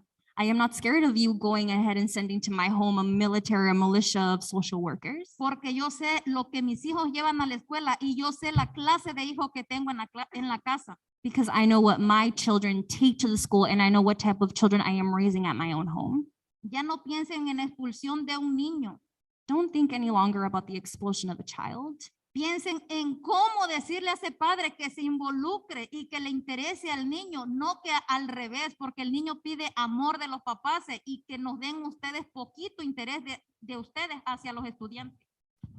I only ask that you think about the way that you go ahead and communicate with this parent to go ahead and get them involved with the life of their child, because sometimes all a child is asking is for love and attention, and for you to pay attention and involve us as parents in the community. Thank you. Any other public comment?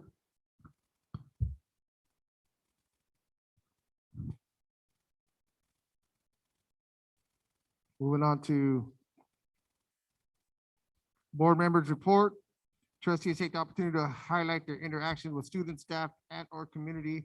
The superintendent report will focus on the district's 3 areas of focus: accomplished students, supportive environment, and empowered community. Trustees are encouraged to connect their items to Visit 25. They may also inform the public on upcoming events. Mr. Modis.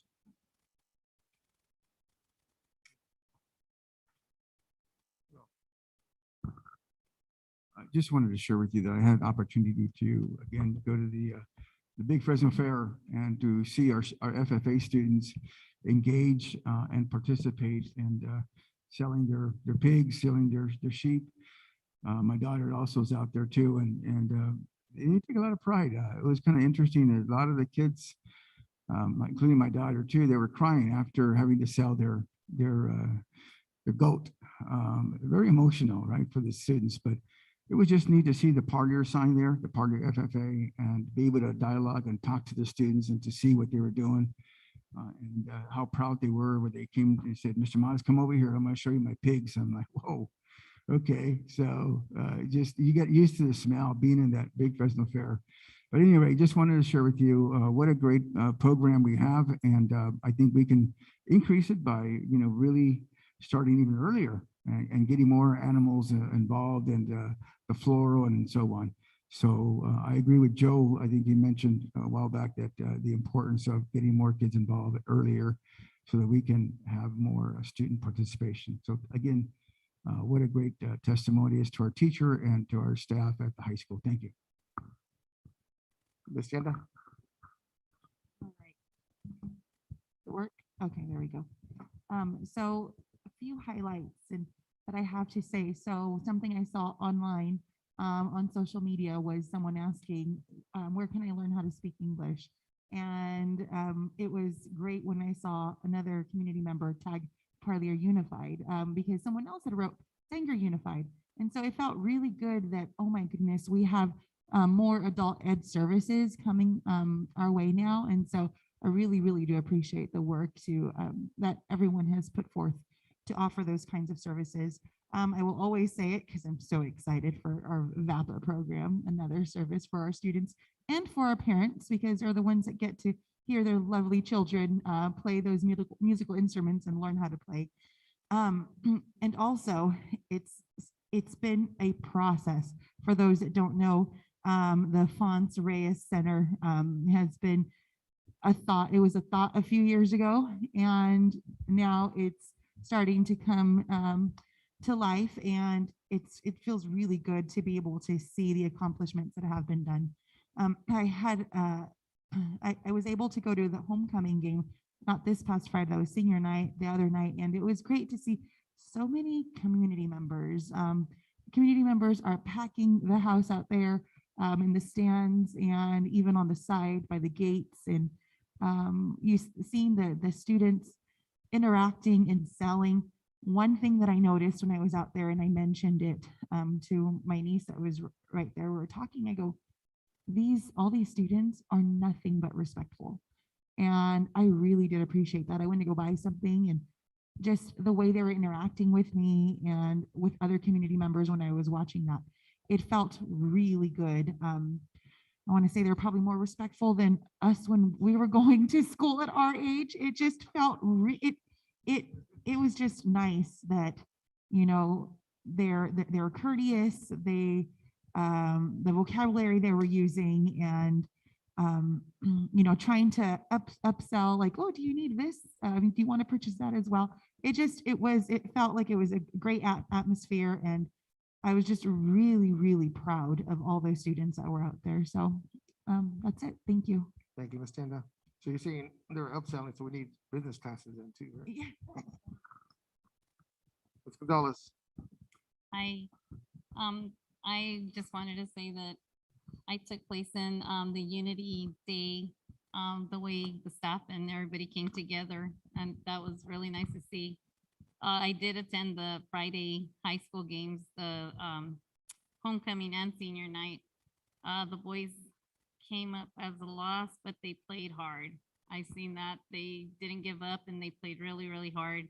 And it was neat to see all those parents and all the community come together to support the players. And it was neat to see them go out and acknowledge all the seniors, their last games and stuff. So that was really neat.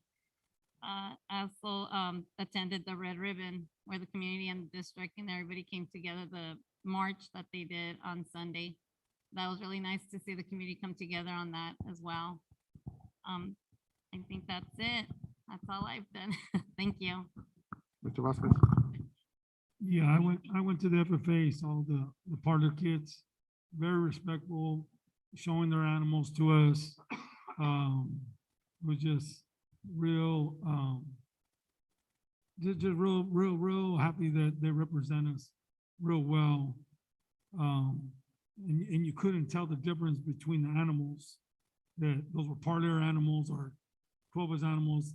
Our animals were just as good as anybody else's. And so just to give kudos to the teacher and the program. I still push that program about getting more kids involved. Leading to that, I went to the football game, which was the homecoming, And I want to give a little bit of kudos to Dr. Diaz, because Dr. Diaz has been pushing on that band situation and then kept pushing. I mean, I think we have more band members than we do people going to the game. And it's just, I mean, just to be able to see all those kids out there. The other one too is that I see the football kids. I give them a lot of kudos too, and a lot of respect. That they're doing their best. And the thing is that yeah, eventually it's gonna come. You know, the coaches that are there are real caring and doing, but they're just handicapped right now. But the thing, you can see the effort. Even with a season that we have, the stands are loaded with people. So that's the one thing, is that the community is there supporting. It's still a place where people want to go and gather. Like we said, to just be able to get more kids playing football, more kids involved, more clubs selling. That's the one thing you got to be able to see, is that seeing the kids care about their school, selling, raising money, doing that. Those are the stuff that are important for kids, because that's what they remember the most. One of the things, I mean, I heard a kid, they were talking about like, how much money you have. She said, I only have $5, but as long as I'm at the game, I'm good. You know, so it was like, you know, those are the true stories of what they're getting out of Parlier. Well, not out of Parlier, but out of their house, to be able to socialize and being with really with the community. The homecoming was good. You've seen the participation there too. The thing is that it's just to be able to appreciate, for us to appreciate the kids. A lot of the stuff that's been done, there's a lot of stuff on the back end with the band situation, football situation, the club situation. All that stuff is doing it so we can have a better situation for our kids. And that's the one thing we can't forget, that's the reason why we're here. Brenda left, but I do go visit kindergarten classes. So they can't say that we don't go. We do go. So that's the other one. One more thing is the decisions that we make decisions here because of the past. That's why I'm here. Of what happened in the past is what got me to get voted in. And that's the thing, is that not because of my personal interest, I'm not related to nobody.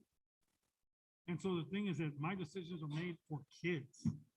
I'm not looking for adults. I'm not looking to try to benefit, help anybody out. I'm looking to be able to make it better for our kids, because I've seen the abuse and all the neglect that we have. Our kids, and similar to what one of the community members said, we're like this because of what people did in the past. We're not growing because of bad past situations. So that's the thing, is that that's what we're trying to change. I think that the administration that we have, we're headed that way. But that's the thing, is that, but that's the decisions that we make. Now, it may not be popular with certain people, but you know what? I'm not here for the people. I'm here for these kids. These kids need us the most. So if anything, I'm an advocate for kids. So that's the thing, is that just so that everybody understands where I come from.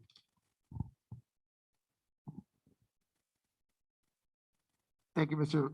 Vasquez. I had a chance to get to the fair also. Saw Parlier, but went to the junior exhibit. So, you know, it's good to see our kids represented there. I think Mr. Vasquez has said since the beginning, our kids need to be represented more, you know. So I know every chance we get, we ask our kids, FHA or anywhere at the high school, we sound, what do you guys need? What do you guys need? Is it money? Is it support? What do you need? So we could go out and give them as much support as we can. I know we've been pushing for a while in department, Mr. Vasquez has, and to get a barbecue grill, a trailer, barbecue grill. That's what we want. We want to compete with Carruthers. Carruthers always has nice stuff there. We need to compete against Carruthers. You know, it's just like in anything, in sports, in anything. We need to be as competitive as the surrounding districts. So anything we can do to support our kids and what they do, I'm all for it. Because that's what we're here for. We're here for our kids. We're here to give our kids the best that we can, the best that we can afford. I also want to give kudos to Dr. Diaz as far as our band. I've talked to Mr. Afu, and he's excited. Mr. Afu's at the junior high, and if you guys know him, he's excited. And man has a lot of energy. He's at every game, and I've been to just about every home game I get there a little late because I get out of work at 7, so I got an hour drive to get home. By the time I get home, change and go, it's right before halftime, but you know what? I'll be there. I'm there for that last half. I'm supporting them the last half of the game, you know, so, but, you know, right now that's what my schedule allows me to do. And so that's, you know, as much as support I can give our kids. I was hoping for a win. We didn't get it, but I can see those kids are putting their heart into it. And I know next year we're going to get better. So, and with that is thank Mr. Griffin, because he's put a lot of work into helping our sports program really develop and give them the support that they need. Our AD at the high school to give him the support that he needs to give our coaches and give them the training and the equipment to really help our kids out, because it keeps our kids out of trouble. Sports keeps our kids out of trouble, keeps them busy. I know from personal experience, I've always put my kids in different programs. My kids love to dance, so every day, every other day, they're in some dance class. And the weekends, we go to Vegas, and when as they got older and their friends were going out on the weekends, my kids stayed home because they just wanted to be home. They didn't want to be out there. They're like, oh, you guys, no, I want to stay home. I want to relax because we've been gone all week, you know, with school and their activities. So, you know, and that's advice I give to a lot of parents is keep your kids busy. It'll keep them home because they're going to be tired. They're not going to want to go out. They're going to want to stay home. So, but I really appreciate the hard work that this administration has given to our athletics and our VAPA program. I know my daughter came home today, and she came home with a drawing, and she was like, I was in art class today, Dad. And she's at Benavides, and but it was today or yesterday, but she's at Benavides, and she's a first grader. So they were in art class, and my wife's like, art class? And I go, yeah, that's part of the VAPA program that is throughout the district, and they go and they're working not only on music program, but visual arts, drawing. There's different types of arts. My daughters have been into arts since they were 3. So there's different kinds of dances, different kinds of arts.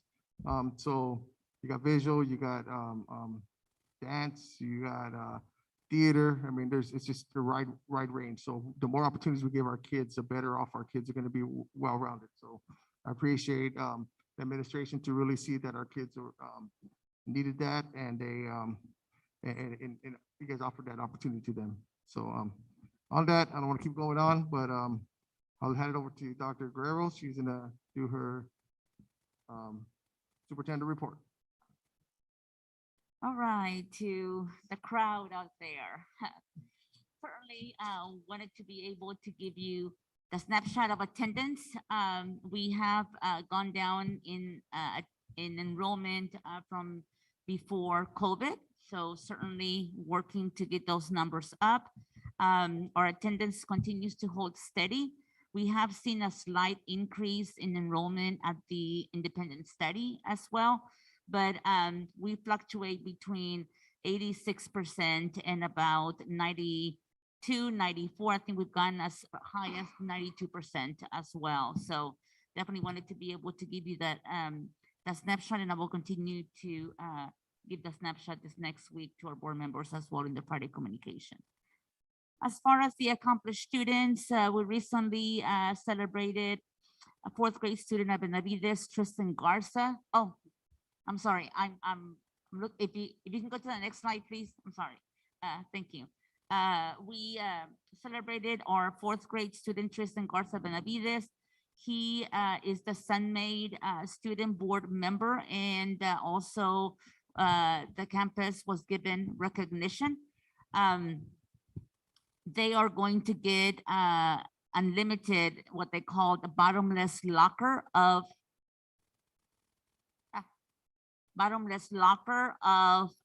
different types of raisins. And they had this big celebration. The press was there.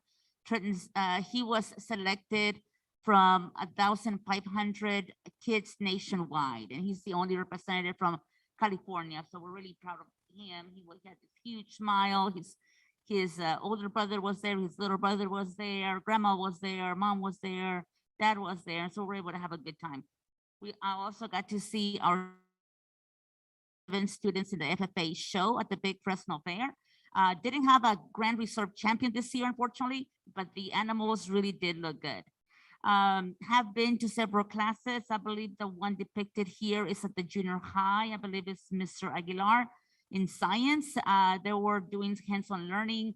That particular day, they were talking about density, mass, and volume, and they were able to explain to me the experiment that they were doing with different objects and liquids and so forth, measuring. So a lot of math concepts and science concepts, definitely what we want to be able to see in every one of our classrooms. So definitely wanted to recognize that. As far as supportive environment, also want to talk about the homecoming and the senior night. We had our senior night this last Friday, and 2 Fridays ago, the homecoming. And regarding the BAPA, if you were there at homecoming, you may have seen a larger than normal band.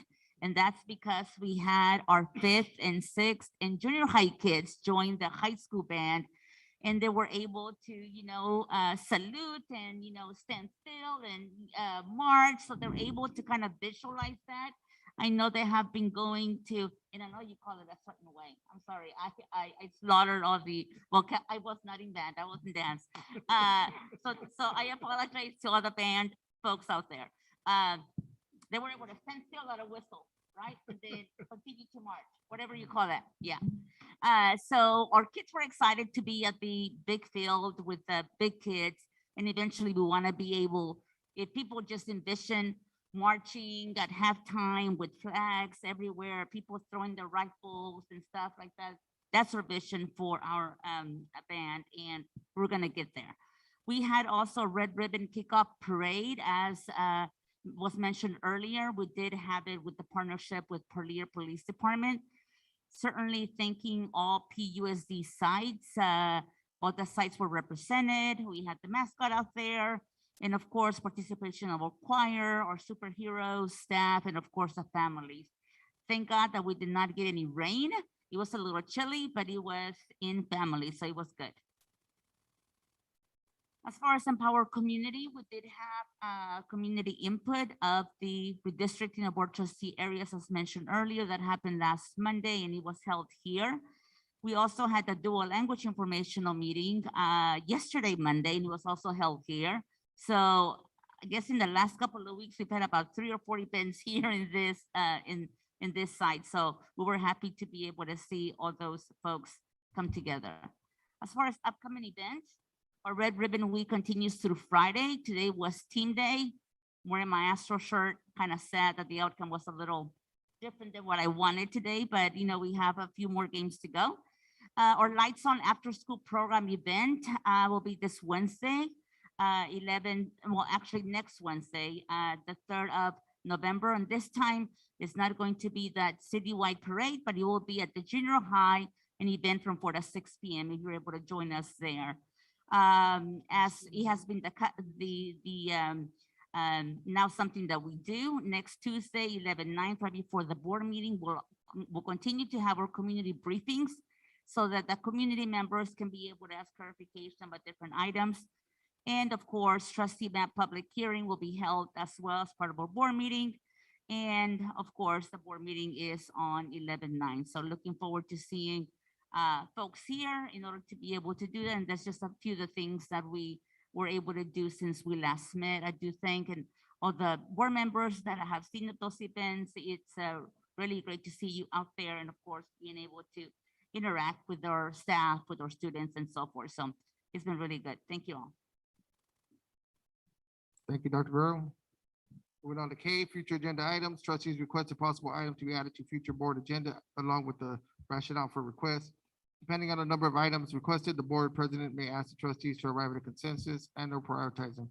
Each board member will have the opportunity to make the request during the time district administration has prepared a working calendar so that based on the district initiatives, the board is able to come to a consensus on a tentative date when items may be discussed, and also give staff clarity on the elements the board would like to include.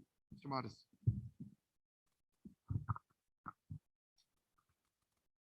Last summer, this past summer, we had a number of students, 6th graders that were going to be 7th graders, that had the opportunity to take the a math enrichment. I think the goal was to encourage them to understand and to learn algebra.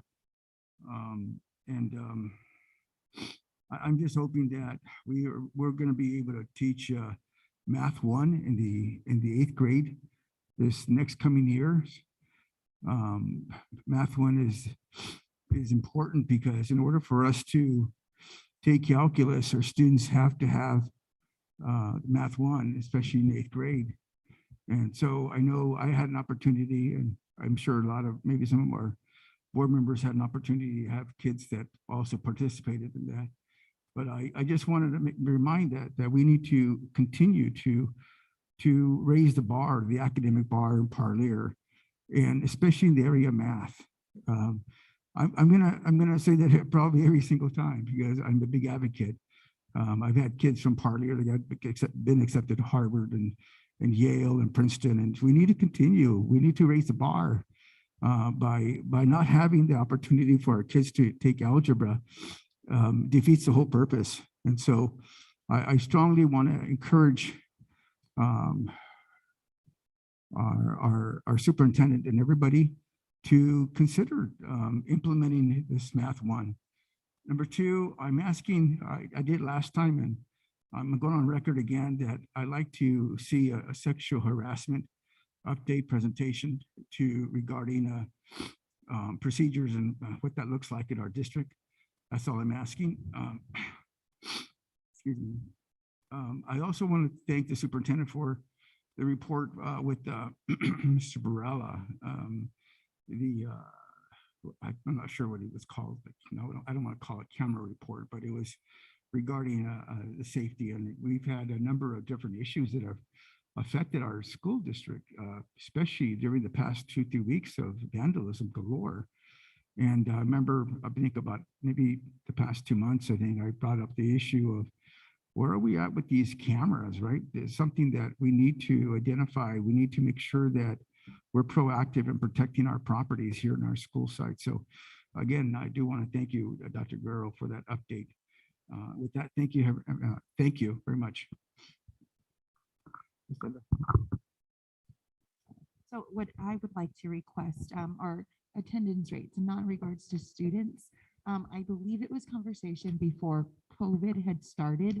I know it can't be in detail, maybe just overall certificated. I'm not sure. I don't know details. You guys do. But because before COVID happened, we were looking into that in regards to staff and their attendance rate. And I would like for it to be presented that way. We expect our students to have some consistency with showing up to learn. And I've personally when I worked within the district, I know that was a huge issue trying to find subs. And at one site, it was 7 subs needed. And that's very hard on not only the students that are missing out from their teacher not being there, but if there's no coverage, they go sent to other classrooms. And I remember all that scramble, and I just would like an update on that if that's allowed. If it's not, then that's okay. Thank you. Thank you, Ms. Tienda. Mr. Gonzalez. Yes, I would like to see if there is a policy and procedure on how the confiscated drugs at each school sites are being disposed. That's something that I really want to see. Also, on incident reports, are we allowed to see or maybe not see the incident reports, but how many incident reports are actually written up as far as count by school sites? Are you talking about student incident reports? It could be various student incident reports or the actual drugs on campus caught, or You want statistics on just on incident incidents that reports are and going on. what they're related to, like if it's fights, Drugs. Okay. Yeah. That way we get As far clarified. as, that way I just kind of want to see the random count of how many is happening. Yeah. What's going Yeah, on, keep track of it, kind of. right? All right, thank you. That's a good point that she brought, because I know I was messaged several things that were happening at the high school. So thank you.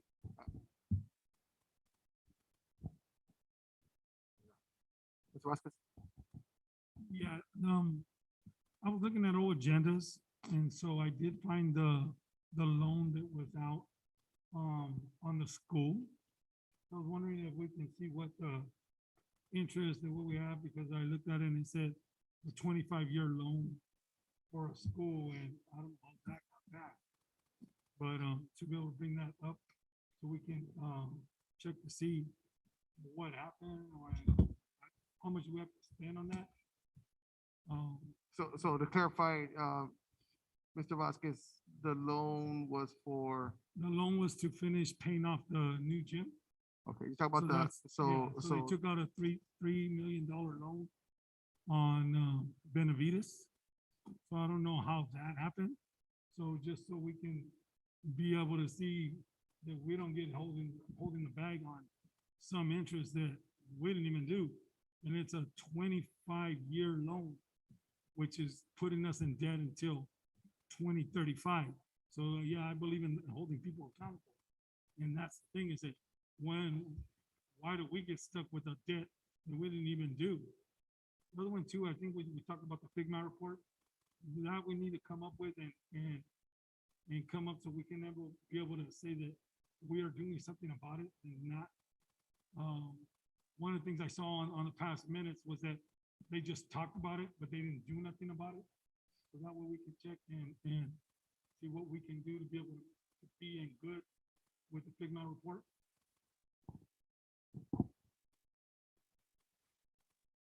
thank you, Ms. Vasquez.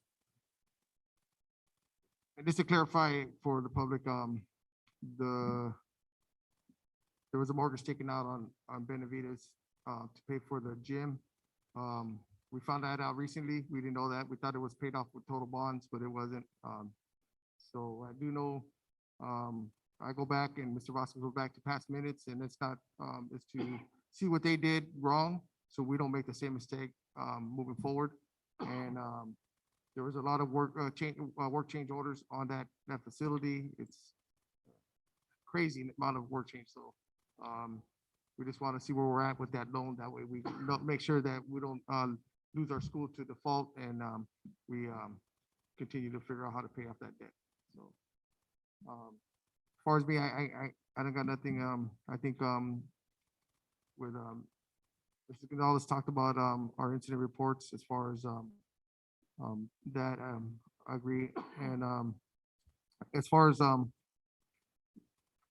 thing I didn't say on my report was that me and Dr. Guerrero finished the MIG-4.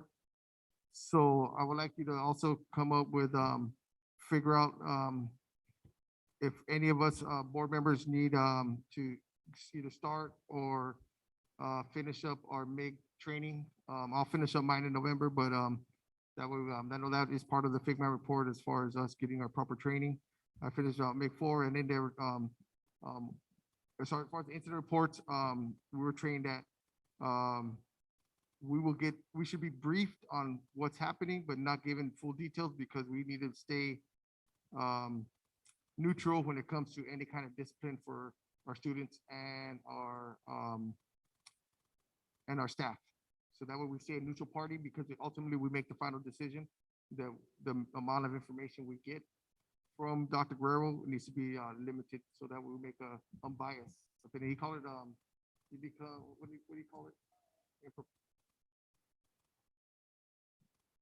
Judicial, yeah, quasi, meaning that we stay neutral, that we don't have, we don't get.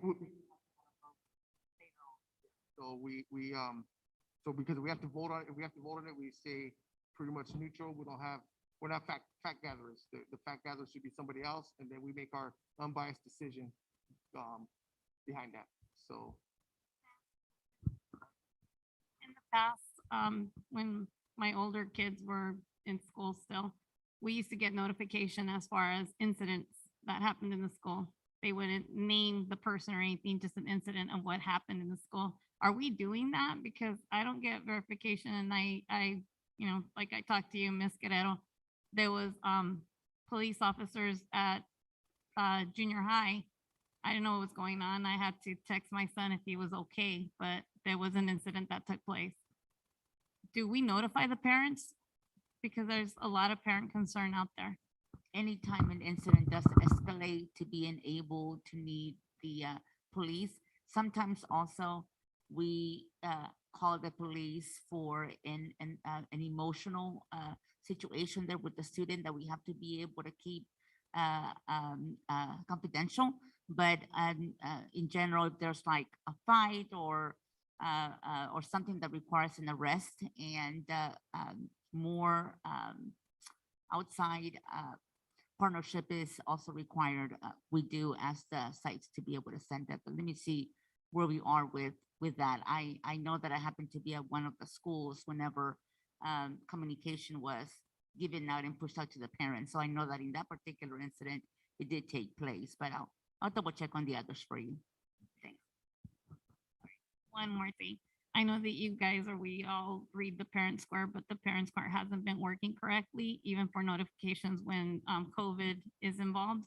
I don't know if maybe we can go back to getting letters in the mail, you know, a quarterly, or I don't know, some kind of a mail system coming back, because there's a lot of parents that are not informed with the parent square.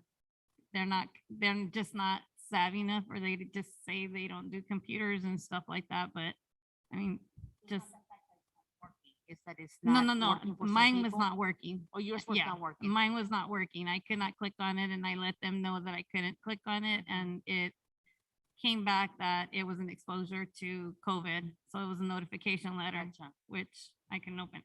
Okay, thank you. Okay, thank you. And I know, like, I always say, technology is great when it works. I mean, but when it doesn't work, just like we saw earlier, it doesn't work. It's all bad. So, I mean, we could get with Frank and see if we could figure out the glitches in that and we get it. No other questions? Do I have a motion to adjourn? Motion, Mr. Vasquez. Do I have a second? Second, Mr. Modis. All in favor, signal by saying aye. Aye.